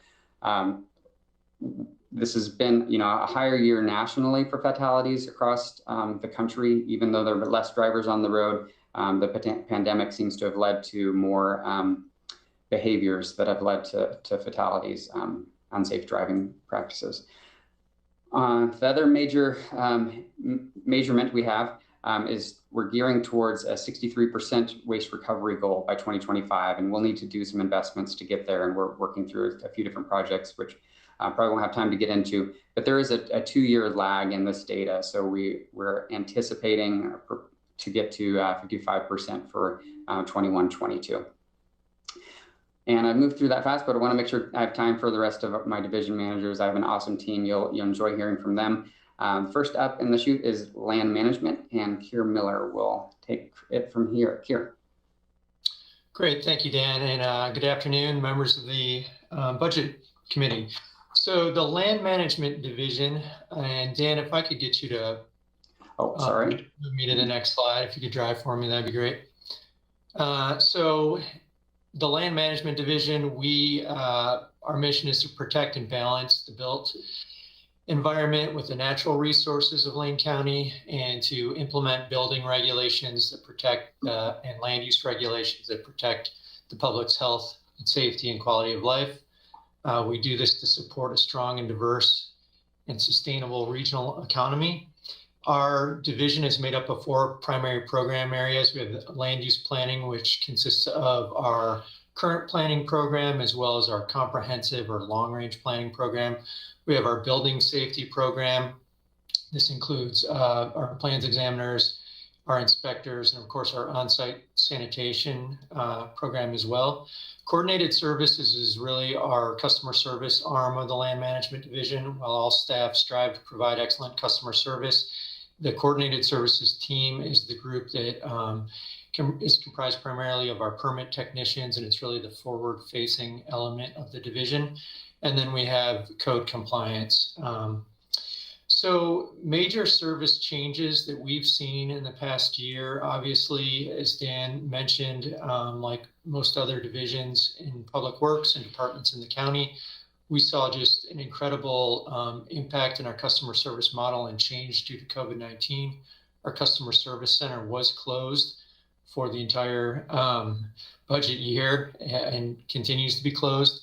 We do have plans to reopen the customer service center on June 1st, so that will be great. We've traditionally taken in applications and provided consulting services to folks through the customer service center since it opened, and the closure of the CSC really required that we change our customer service model and move more to phone and via internet sort of paradigm, and that's had challenges. Another big change, obviously, was the Holiday Farm fire and just the challenges and the workload that has caused. As a result of that, we've opened up a satellite office in Blue River to provide services to that community. We're also in the process of adding several additional staff, 7 new FTE approved by the board, which we hope to be bringing on by the end of this fiscal year. We're currently in the pretty well into the hiring process for those individuals. Next slide, please. So some of the highlights that we've seen in 2021 is that we saw a record number of customer service inquiries. There's been a tremendous amount of interest, I think, with the pandemic. There's been a lot of projects that folks have taken on, a lot of home improvement projects, remodels. There's been a tremendous interest in land development and just laying the groundwork for future projects. Obviously, with the closure of our customer service center, our call volume has doubled. The types of inquiries we're responding to now, which we generally in the past were able to work with folks over the front counter maybe 2 or 3 times leading up to the submittal of a building permit. Now that interaction is happening over the phone or via email, and we're noticing that our calls and our inquiries, which used to take somewhere between 10 and 15 minutes, are now taking half hour, 45 minutes per phone call for customers. So a lot of work going into that. We've issued through March 565 planning applications, which is just slightly below average. And we've issued nearly 4,000 building permits through March, which is actually a little bit above average. And we've actually seen that, we had anticipated a pretty large downturn with COVID-19. And we certainly did see that in some of the first quarters, but things have definitely turned around, and we're seeing an increase in permitting activity, and things have stabilized. Expenses, we've incurred a number of new expenses this year, primarily associated with telework. 2/3 of our staff have been working remotely. We've invested in new technologies and a larger web presence, trying to provide better services online for the community. Workforce, we've had some challenges. We've had a number of vacancies in land management. In my 17 years here, I will say that this has probably been the most challenging year in terms of just workload with the Holiday Farm fire, with the challenges of working remotely with the public. It's been a busy year. I know unfortunately, we have burnt some of our staff out, but we are, we're seeing that COVID fatigue, but we are, again, hiring a number of new staff and hope to be stabilizing that workforce moving forward. In terms of delays and projects, really, we've shifted our attention to prioritize all of those individuals who unfortunately find themselves homeless because of the Holiday Farm fire. They really have been our priority, issuing the permits, the day-to-day permits, both planning and building and sanitation. As a result, a number of our long-range code update, our code modernization project, which we had worked on significantly in the last few years, that's been put on hold temporarily. So some of those projects are a little bit behind. Some of the expenses we've incurred, obviously, many of you probably heard that the Board of Commissioners has waived permit fees for those impacted by the Holiday Farm fire. This revenue impact is estimated about $2.1 million. We are currently using our reserves to cover the cost for these permit waivers. We're also reimbursing individuals who, prior to that board action, had paid permit fees. So currently drawing into reserves. Hopefully through some mechanisms, we'll be able to rebuild those reserve levels through different opportunities moving forward.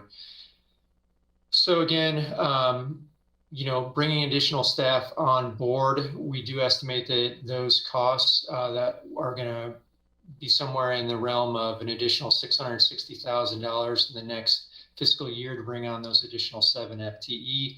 We'll also be expanding our current contracts to assist with permit work. So long-term recovery is going to mean that we're really going to be assisting these residents, we think, for a number of years, and looking at other case studies of communities that have suffered tragedies such as this. The rebuilding process takes 3 to 5 years. You'll see the majority of work come in. It kind of comes in phases, and we're kind of just getting through that initial first phase of individuals who are submitting permits. We anticipate we're in it for the long haul with this recovery. So we will be working on that in the years to come. Let's see, we'll also be doing quite a bit of work with the community of Blue River, working on some comprehensive plans, some grants and things like that to work on some of the infrastructure planning for the community of Blue River.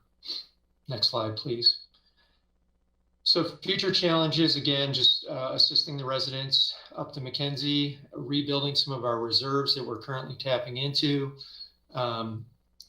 I think last year when we came to the Budget Committee, we talked about the need for additional code enforcement. Geez, that seems like a long time ago, and such a small concern back then that we needed additional code enforcement. Well, we still need that. That is still a concern of ours. It's obviously not our primary challenge, but moving forward, we do hope to augment our code enforcement program. We'll also be looking at a lot of new technologies in the next year. There's some very exciting new permitting software technologies out there that known as a virtual 24/7 permit office that allows us to actually work folks through some very intuitive permit processes online to help them get their building permits faster, even on the weekends, even at 8 o'clock at night. So exploring all of that new technology. And we've learned a lot through COVID. We've learned, I think, what to do, what not to do. We're learning to refine our building review processes because of the pandemic, and we hope to be implementing some of those changes in a positive way post-pandemic. So I just want to say thanks again. That's it. I'll be happy to answer questions at the end. I'd like to turn it over now to Rachel Bibbins with Lane Event Center. Thank you, Kier. And good afternoon, Budget Committee. The mission of the Lane Event Center is to enrich the lives of Lane County residents by providing programs that support family, youth, and community values supporting the visitor and convention industry, encouraging local and small business opportunities, and providing a venue for community celebration and events. So each year we house a large number of events. Community events range from home shows to Asian celebrations, Piccadilly flea markets to logging conferences, just to name a few. And these event producers and their vendors that make up these shows, they depend on these events each year for their livelihood. Our facility also hosts a large number of nonprofit events that positively impact our community, such as fundraisers for Relief Nursery, Shelter Care, Food for Lane County. Alongside those large events, we have a large number of small private events, such as dog shows, weddings, parties, corporate meetings, and exams, just to name a few types. And of course, there's our annual Lane County Fair. Unfortunately, last year, due to COVID, we had to cancel one of the community's favorite events. This year, we are planning. We have multiple plans in place to operate under whatever the guidelines are at that time, so we are ready to go. Service change-wise, we're currently limited to small events and gatherings. With the frequent adjustments in metrics and risk categories, we're constantly reviewing for updates that impact our ability to hold events, either positively or negatively, so it's kind of an ongoing thing. A typical year, such as FY19, would look like 105 events individually, 420 event days. What happened in FY21 is 47 events and 138 event days, so significant impact to us. FY22 is looking solid at this point with 92 events and 329 event days. Of note is that none of those event numbers include the respite shelter, the fire activities, the vaccine clinics, or any of our ice center and sports center activities, which are generally daily activities, sometimes multiple times a day. We've also been working to reduce our expenses with the reduction and elimination of all of our extra help, reduced power, water, light use. And over the years, we have been working towards greening the facility, and a lot of our lights have been replaced with LED, which has definitely helped in terms of our expenses this year. So some highlights for FY 2021. We'll start with the COVID-19 testing and vaccination clinics. We've worked in partnership with Lane County Public Health and the EOCs to facilitate these, and we're happy to be kind of a central in-town location to be able to house such a large clinic. In terms of the McKinsey Fire, we were a shelter and resource center. Our facility was critical in helping with multiple agencies and survivors, and I'll talk a little bit more about that in just a few minutes. In addition, we were able to provide a space for homeless respite shelters in the early months of the pandemic pandemic shutdown. And alongside all of that, we've been creative in coming up with some safe opportunities for community events. When the governor shut us down, we had to pivot to create safe events for publics to enjoy, to provide business and fundraising opportunities, if possible, as well as try to generate some of that revenue that we lost with the shutdown. Our creative minds came up with the Summer Midway movie series, which were received with rave reviews. We sold out almost every weekend. We provided revenue generating opportunities for local food vendors, as well as fundraising opportunities for local nonprofits for bringing them by bringing them in to assist us with the logistics of those events. In terms of the COVID-19 pandemic impacts, as Dan mentioned, it has been fairly significant to our division. We've had event revenue losses of more than 2.5 million, as most of our events were unable to take place over the past year. In addition, we've had substantial revenue losses through TRT, as the travel and hospitality industry was shut down. Our revenue loss was balanced with reserve reductions of 2.2 million, project delays and expense reductions. Those reserve reductions did pretty much decimate our reserves, so we'll be working to build those back over the next few years. Like most county fairgrounds and event centers, Lane Event Center provides access to local, regional, and national events. These events are often scheduled 2 or 3 years in advance, and a lot of these planners are pretty uncertain as the guidelines continue to change and flex. So it may take us 2 or 3 years to recover back to our FY19 levels. Our operational expenses have been reduced and capital projects have been delayed as our FY22 is still slightly uncertain. But in terms of our workforce, we have been able to refrain from any layoffs for this year, which was fantastic. We do have the uncertainty and constant changing of regulations, which has made it challenging for us to find a path forward. But many of our staff have dedicated their time to the EOC efforts for both the fire and COVID, as well as related project work after that. Our overall project-wise, we are delaying, as I had mentioned earlier, as FY22 is a little uncertain. In reference to the holiday farm fire impacts, a large facility like Lane Event Center is key in emergencies, and we were able to accommodate for all kinds of things, such as housing animals of all sizes and types with Lane County Animal Services. We had some evacuees staying here in campers. We had a multi-agency resource center, FEMA, Red Cross, survivor meetings, and city air respite shelters. Our staff did work some overtime, and we incurred some costs through that: lights, power, water, janitorial, and cleaning supplies. But it was a pleasure to be able to work with multiple agencies as well as organizations. And of note is that we were able to receive rental reimbursement through interfund billing to LCAS. And as Dan mentioned earlier, they're being reimbursed by the state for those. Our long-term recovery, like most county fairgrounds, were designed to be a beacon of support in these times of emergency. And as an extreme event in the wildfire required extra resources for a limited time, but it did not and it will not impact our long-term revenues. Next slide, please. Thank you. In terms of our future challenges and opportunities, we are going to continue to explore business opportunities and projects and put all of our good creative minds to work. We're going to continue to plan for the fair for this year of 2021. It is around the corner, but we have plans A, B, and C in place. So whatever the guidelines are, we'll be ready to go. We're going to continue to work to recover from the impacts of COVID-19, mitigating impacts of reduced resources while providing business opportunities to our community and providing a safe entertainment options to the members of our communities to promote healing post-pandemic. And now I am going to pass it on to Brett Henry, Division Manager for Parks. Okay, well, thanks, Rachel. Appreciate that. So good afternoon, Budget Committee and Commissioners. Lane County Parks operates 5 campgrounds and 3 marinas, comprising of 68 parks and natural areas. We also provide water access along the Willamette, McKenzie, Siuslaw rivers, as well as lake and ocean access at Asita Beach and North Jetty.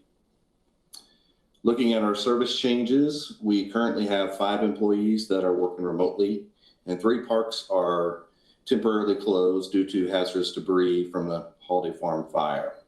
Next slide, please. Despite the disruptions caused by the pandemic and fire, we've actually completed a larger capital project. As you can see in the picture there of Hendricks Bridge, we realigned the boat ramp and expanded the parking area there at the site. Also, through a generous donation, we added a small off-leash dog area at Armitage Park, and this allows for smaller or more shy dogs to have their own separate space from the larger, more aggressive breeds. We continue to move forward with the initiatives of the Parks and Open Space Master Plan, one of which is finding long-term sustainable funding sources to keep our parks open and safe for the public. Next slide, please. The COVID-19 pandemic had a significant financial impact on Lane County Parks. Prior to the pandemic, Parks was under-resourced, so the financial impact further strained our resources to the limits. We rely quite a bit on fees to supplement our funding. In fact, it's fees supplement over 50% of our revenue. Due to the executive order, we closed our campgrounds right during the height of our recreation season. And like Lane Event Center, we're also seeing a decline in transit room tax and car rental tax, and that will continue forward for a while. Additionally, due to the restrictions on outdoor recreation, we're seeing a reduction in picnic reservations, moorage, and RV registration fees as well. To balance the budget, we reduced our operating contingencies to less than 5% and our operating reserves by 75% from the previous fiscal year, and are now sitting at 1.8% of our operating reserves. On top of that, we've experienced an additional $231,000 in revenue loss. Our expenses have also gone up with the increased visitation that we're seeing as we've kept our day use areas open during the pandemic. The top picture you're seeing here is of all the COVID signage that we're constantly replacing at our parks. And that's because people are either just removing it or the restrictions change. So quite a bit of money's been spent on that. And the bottom picture is of the reader board that we loaned from the roads department, and we placed at the entrance of Howard Buford Recreation Area. We've also delayed several projects that we had planned for this past fiscal year. Next slide, please. The Holiday Farm fire impacted 6 of our parks along the McKenzie River corridor. Our damage totaled over $175,000. Despite these impacts to our budget, we did not lay off any full-time employees. I'm happy to say that. We have opened 3 of the parks along the McKenzie, and will soon open Forest Glen, which I'm sure will make fishermen and those that recreate along the river very happy. We're currently working with FEMA and ODOT to remove the trees, the hazardous trees and structural debris from the parks. The picture there you see on this slide is the public restroom that was damaged by the fire at Forest Glen. Next slide, please. Looking at future challenges, we will continue with the recovery and rehabilitation of the McKenzie River corridor parks. We are in the process of receiving our deferred maintenance report from a facility condition assessment that was recently completed, and we will work on raising funds to chip away at that aging infrastructure. 3 of the delayed projects are scheduled to resume as we look to expand our camping opportunities and enhance our revenue potential. If you go back a slide, please, Dan. I'm not quite finished, thanks. But hope is on the horizon as parks will bounce back and the nature will recover along the McKenzie corridor. So we're definitely hopeful for the future. So that's all I have, and I'll be available for questions here at the end. Next up is Jeff Orlandini with the Waste Management Division. All right, good afternoon, everybody. So we'll keep this going along. Our first slide shows the wealth of services we provide to our community.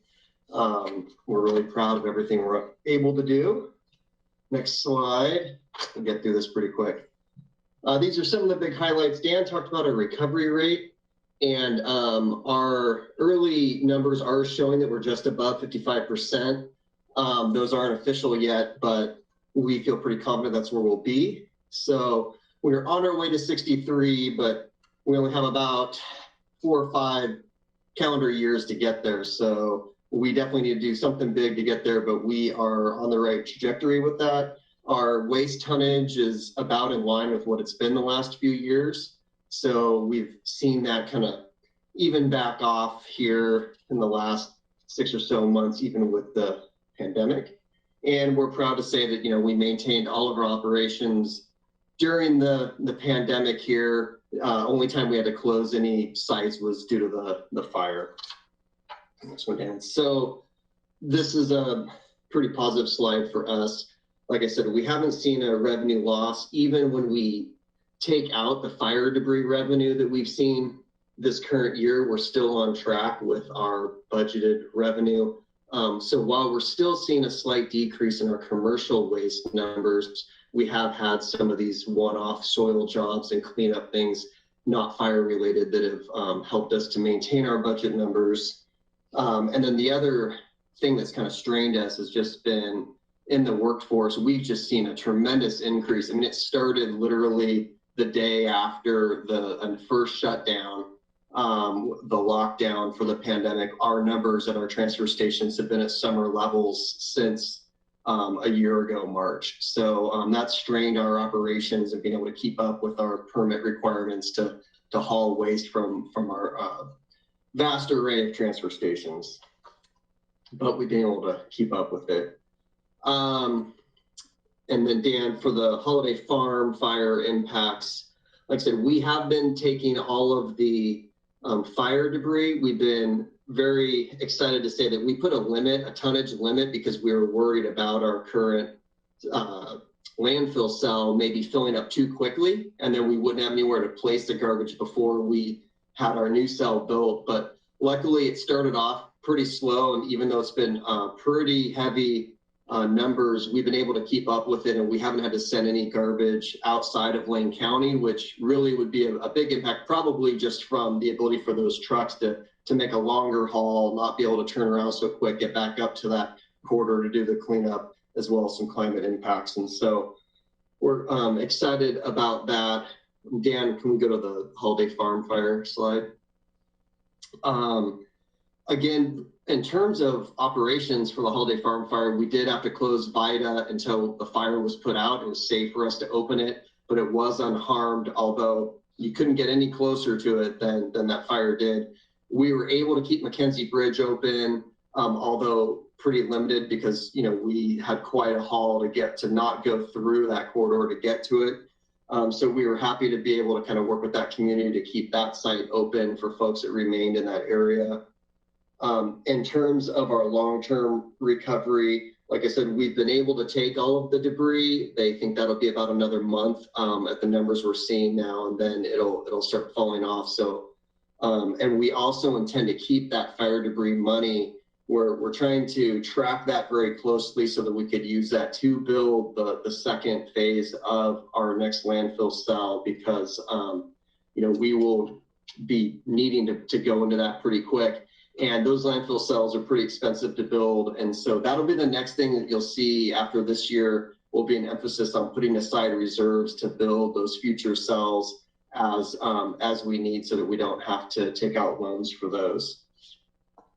And then lastly, you know, the climate initiatives have put a pretty large focus on the landfill gas and how to reduce that and manage those. And so we've been aggressively working at figuring out how to use that. And really it's a resource as well if you can capture it and use it the right way. So we're looking at things like our anaerobic digestion. We have a study happening right now that'll help us input on whether or not we could facilitate something like that in the county. And another big one that we want to start is these rural household hazardous waste collections. Our smaller communities really rely on our ability to get out there and do that. And the pandemic really made that difficult on us, but we're starting to schedule those. We need to schedule them about 3 months in advance with DEQ. So we're doing that now. So we'll get back out in those communities and start helping them with that service. So that is my very brief overview. I'll hand it over to Oren with the Roads Division. Thanks, Jeff. Committee members, my name is Oren Schumacher. I'm the road maintenance manager, as Jeff said. I have a tendency to talk, so I'm going to do my darndest to get this under 5 minutes. So I'm going to go through this as quick as possible, yet be concise with what I hopefully can target for you in our division.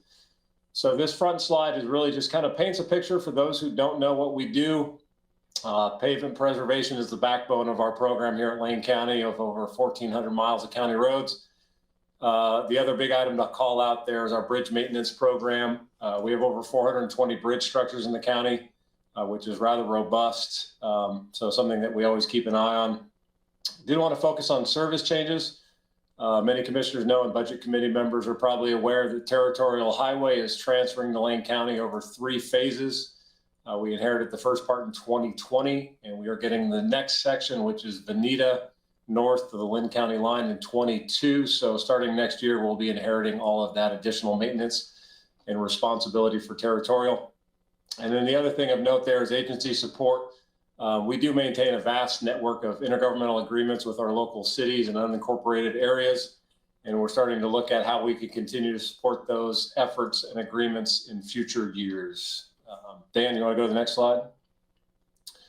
Well, we've sure spoken about the Holiday Farm Fire a lot. I will talk about that in the following slide. The only thing I'll note about it is that Lane County Roads was at the Holiday Farm Fire before it was the Holiday Farm Fire. For those who don't recall, it was a red flag event with a windstorm, which brought a lot of our crews up for downed trees. Unfortunately, it took the turn it did and became a historical event for all of us in Lane County. But Roads was up there from day one, and every working day since, we've continued to have staff up there working on projects. Community support and resilience.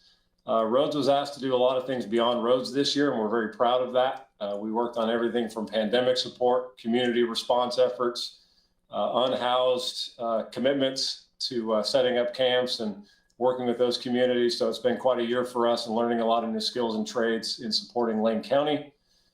All of this was done and we still hit our targets. And that's what I'm most proud of this year, is that our internal audit of 2017 recommended that if we were able to maintain 90 miles of chip seal every year, that we'd be able to get through our system and maintain it at a high level.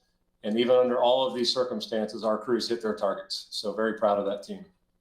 Next slide, Dan. This slide seems a little bit misguided on its first piece of that revenue loss, but Dan did cover why that's noted. There was impacts, obviously, to the state fund, of which we get our monies through the vehicle registration and gas tax. But Dan kind of explained why that was on the slide. Expenses, we did have some hours committed to the COVID relief efforts, but again, those will be reimbursable.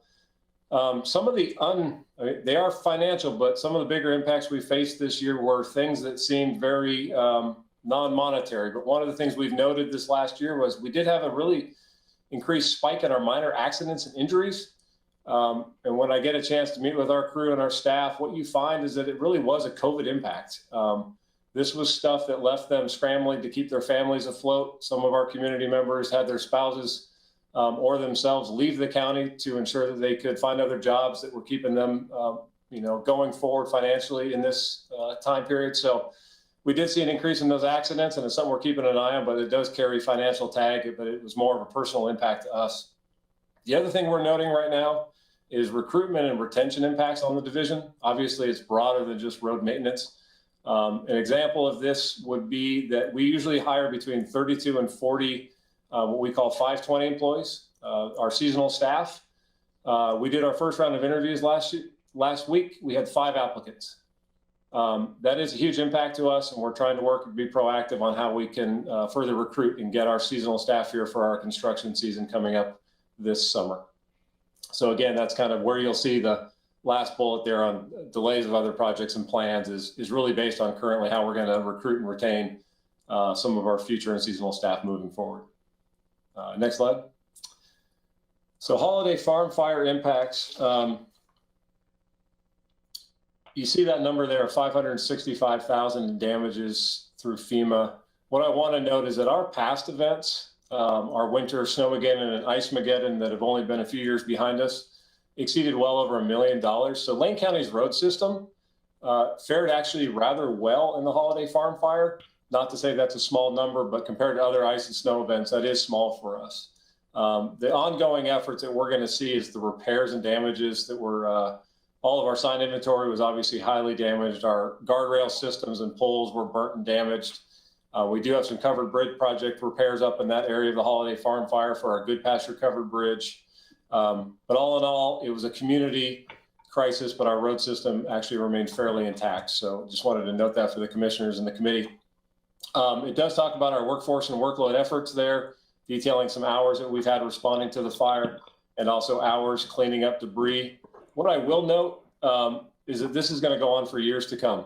We're in it for the long term, and we are still up there every day working with ODOT, community groups, and our agency partners in the recovery efforts and still ongoing hazard tree abatement work. So not over yet. Yeah, we can jump to future challenges and opportunities. One thing to note here is bridge preservation. Peggy's ECS team might speak to this, but the FHWA and the state have changed how they rate and load bridge structures. So we're going to see a lot of our county bridge systems needing to be checked and maintained at a higher level, and also a lot of retrograding work in the future. So that's going to require some additional money requests and staffing levels across our bridge program. Vegetation management, climate impacts. So as everybody in this room can tell, this is the driest April we've ever had, and May is currently looking dry. We're a mechanical and manual program, and what we're seeing is increased fuel loading in our road system and increased dead Doug fir and ponderosa pine trees. So we're looking at how we're going to manage and adapt to these climate changes in our program. Technology. This is the year that I think we're going to fully implement our ViewWorks asset management program. We've been working on that now for 2 years, and we've gone live with numbers and components of that. And hopefully by the end of this fiscal year, we'll have that wrapped up and fully integrated into our system. And then stormwater. This was mentioned as another issue of funding concerns, is that with new permitting requirements and installation of new engineering requirements for stormwater management in all of our roadside projects, is going to require additional money and staffing for us moving forward. So hopefully that painted a good picture of roads for you in under 5 minutes, and I will hand it off to our county engineer, Peggy Kepler.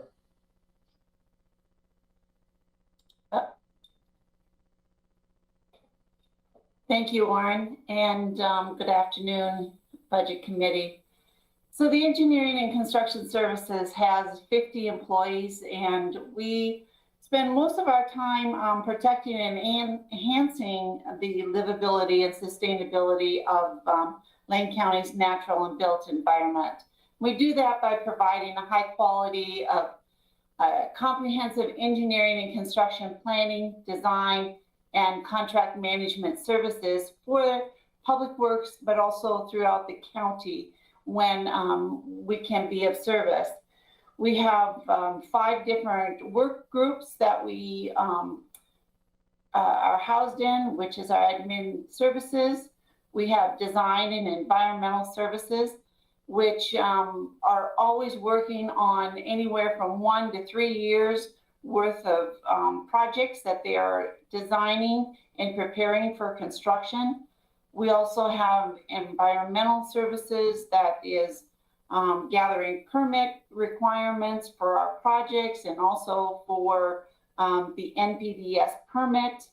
And then we have our construction services, which includes our inspection staff, our materials lab, and our utilities coordinator.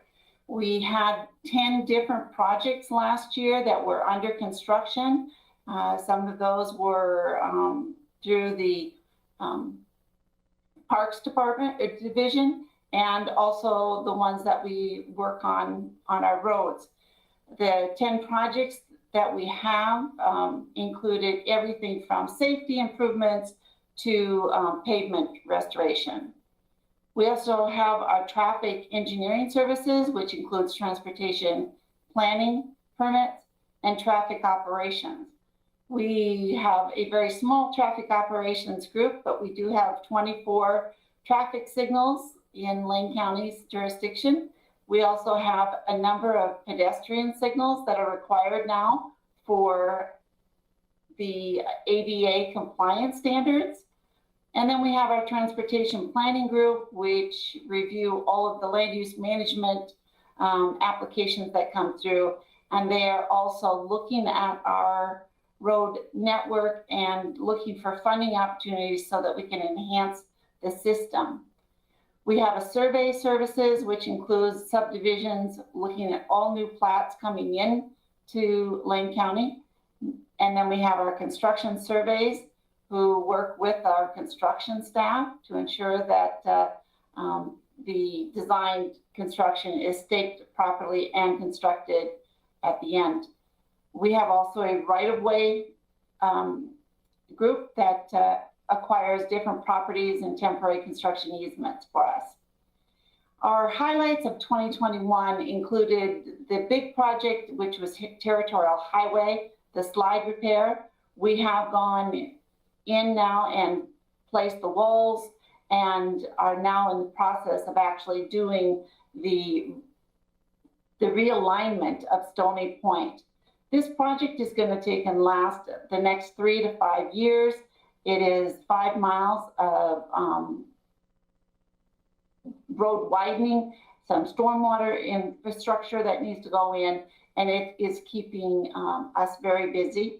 And then we had our, what we call our regular work. We work with road maintenance. They do the chip sealing. We take and do overlay projects, make those contracts out to contractors. It's a little more thicker asphalt that's required. And we did almost 5 miles of overlay work last year. And then we also have a slurry seal project. Last year it was in the River Road area, and we did 10.6 miles of slurry seals. This year we'll be working both in the River Road Santa Clara area, and then we'll also be working in Springfield. The Americans with Disability Act, this is our transition plan. We are trying to go throughout all of our infrastructure and make an assessment, find out whether or not they're compliant with ADA, and then replacing that infrastructure that's non-compliant. Last year, we did install 3 PET poles and also 14 ramps. The impact from COVID was very minimal. What we found is that we continue to operate fairly well through all of the issues. And since our work is more on the protecting and enhancing side, we're a support function for those other divisions. We did, however, work with FEMA and had an erosion threat assessment reduction team that went out, took a look at the impacts of the fire and looked at how different climate events might impact our risk for post-fire debris flows. We identified actually 4 culverts that needed to be replaced. We've made applications to FEMA, and we are hopeful that these culverts will be replaced and upgraded, some to even fish passage. The other area that we did have impacts with the holiday fire was our corners preservation survey program. Our survey staff are responsible for all of the public land survey monumentation that has to be maintained. We do replace them and make sure that they're in place and correct.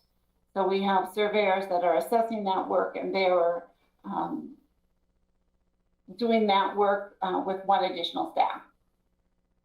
Future challenges and opportunities. You've heard lots of comments about the stormwater funding shortfall. This little map drawing here will show you that previously the yellow area was impacted by our regulations, but the newer regulations that have come out in the last 2 years impact all of that shaded blue area. So it's considerably a larger area. We also find that the regulations no longer are just pertaining to our road system, but how we manage the private properties adjacent to that. So we have a group, FCS, who is working on a funding strategy and a fee establishment. And over the next 2 years, you will be hearing more from them to provide solutions to that funding shortage. We are in the process of implementing the project management software system.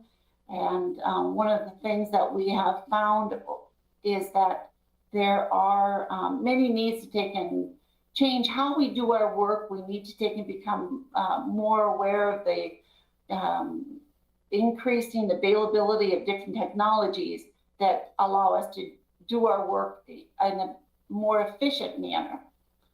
We are seeing that there's a potential federal aid funding package for transportation, and we are hopeful that we may get some more money to help us complete the territorial highway project, and also take some of the areas along territorial highway that are also deteriorating. We also have a number of hazard mitigation program grants that we are working with FEMA, and they are different projects that have been delayed, or we found that we need to be more ready for different events. So we have some fire debris mitigation on those 4 culverts. We have some seismic bridge upgrades that we would like to complete. In the event that we do have any event that would close off an area, we do have some bridges that need to be upgraded so that folks can come into the major population areas. We also are looking at some flood risk reduction along territorial. Now I'd like to turn it over to Michael Johns in General Services. Thank you, Peggy. Good afternoon, committee. I'm Michael Johns, the General Service Manager. General Services consists of 2 completely unrelated program areas, the fleet and the animal services, but they go together like peas and carrots for us, so we're happy with that. COVID didn't really have a big impact on us. We had some admin staff with both programs that were working from home. doing a little telework, but all the animal welfare officers and the mechanics, of course, came to work like normal. Down at the bottom there, you see we have 25.5 FTE. Resources and expenses. Expenses are always going to be more for fleet because we buy a lot of vehicles each year, although it fluctuates wildly, and that money is not included in the resources because it comes out of the savings account that we have for vehicle replacement. Next slide, please. So far this year, this is just so far the replaced pieces of equipment and the vehicles were replaced. Hopefully we'll have a lot more coming in before the end of the fiscal year. Also the number of repair orders so far. Animal Services is working their normal schedule with compliance and investigations, as well as preparing for the disaster, update the disaster plan with our community partners. And there in the middle there, you see 3 of my 4 dogs sniffing some fox tracks or something. Next slide, please. The holiday farm fire really had a big impact on Animal Services. We were up there every day rescuing animals and even more so sheltering in place. They're both companion animals and livestock. We had a great partnership with Green Hill. They took over, along with LK, Lake County Animals and Disaster, took over the companion animal shelter at Green Hill, while LCAS ran the livestock shelter at Lane Event Center, which went very well. And I got to say right here now, and that we wouldn't have been able to do all the work we did upriver during the fire if we didn't have the partners, both from within the county, from other divisions that came upriver with us, with their own vehicles that had water trailers and haul and feed, things like that, as well as Eugene and Springfield's animal control officers went upriver each day, giving up their own jobs they had to do back in town to help us shelter in place and rescue animals. We got some of that money back from the state, so that turned out really good for us. Got 2 big projects in fleet going on right now. One, which is completely boring and no one's interested in, is the new billing system, which has taken a lot of work and going to really streamline and get it in accordance with the auditor's recommendations. And the other thing that's super exciting is we have an EV infrastructure program going on now. We've done charging stations out here at Delta. We've just put one in at Lane Event Center. We're working on one out at Mount Pisgah now, and then we'll be working our way through the rest of the county over the next couple of years.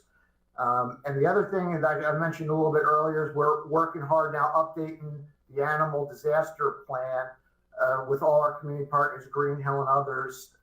So we're ready. We're hoping it doesn't happen, but I tell you, when we start smelling that smoke from some controlled burns, all of us got the hair on the back of our neck standing up. So we think we're going to be a little bit ready for if it unfortunately happens again this year. So I know I sped through that pretty quick, but now I'll be followed by Lance Inglett in administration.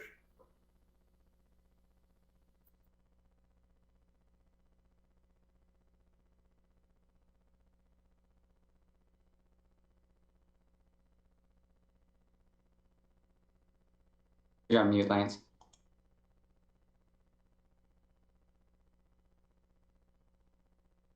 Okay, I'm good. These are some of the dilemmas that we faced in COVID, and I've kind of wrapped this up. I'm Lance Inglett, the Assistant Director for Lane County Public Works, and I oversee our Administrative Services Division.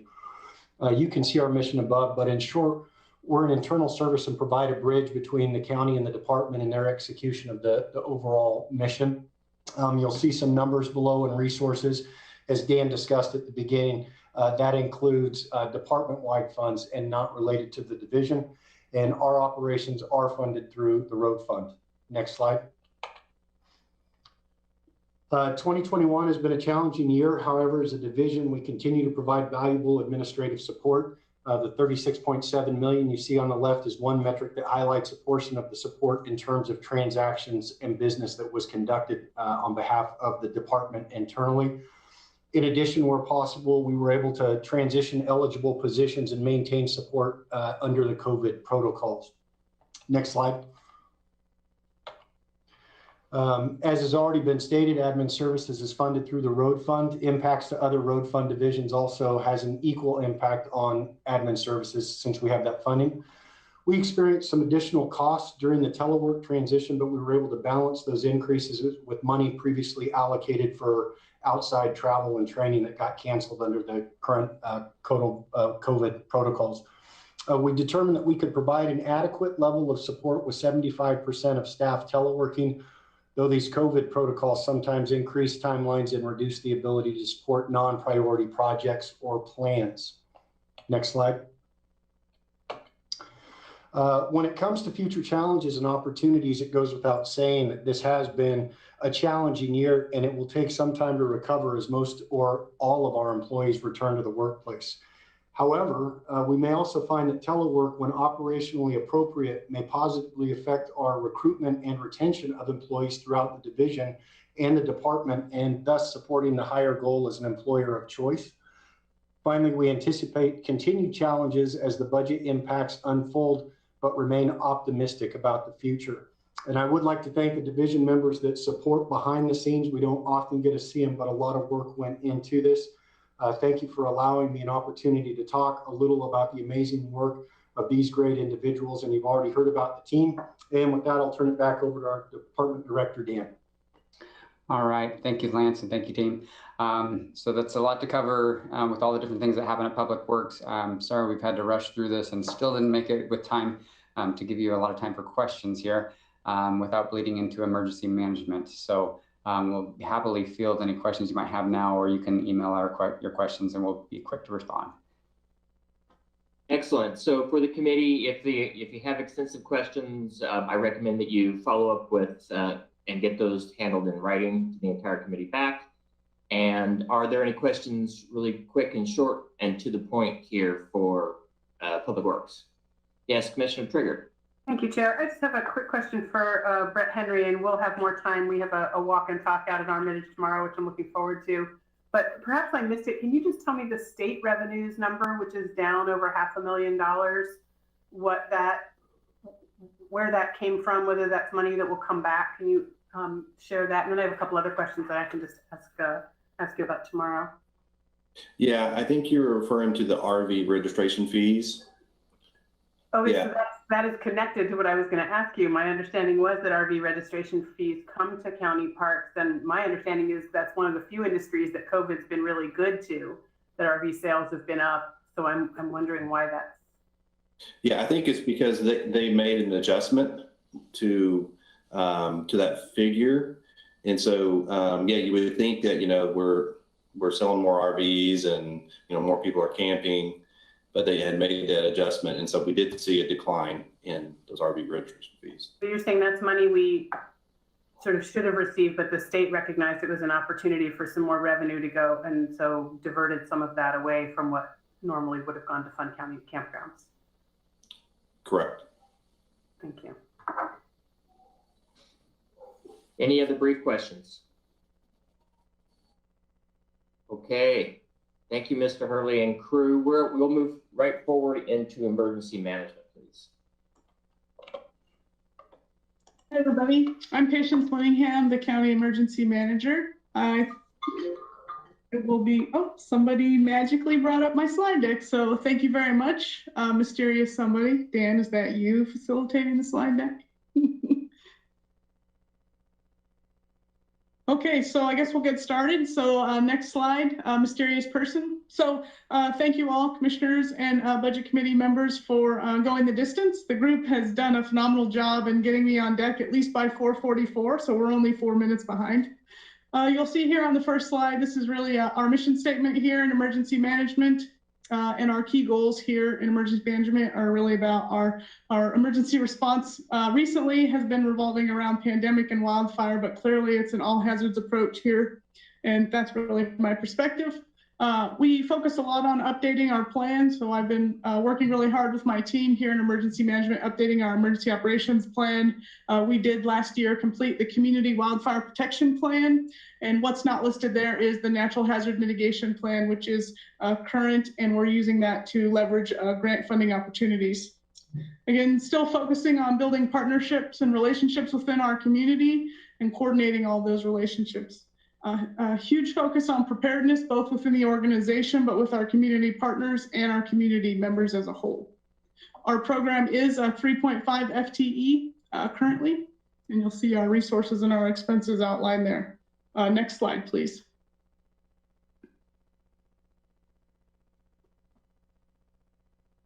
So one of the things about emergency management is our program is funded by Emergency Management Performance Grant, which is a federal grant that is passed through from the state, from Oregon Emergency Management, and it's matched by the department. So it's a 50% match.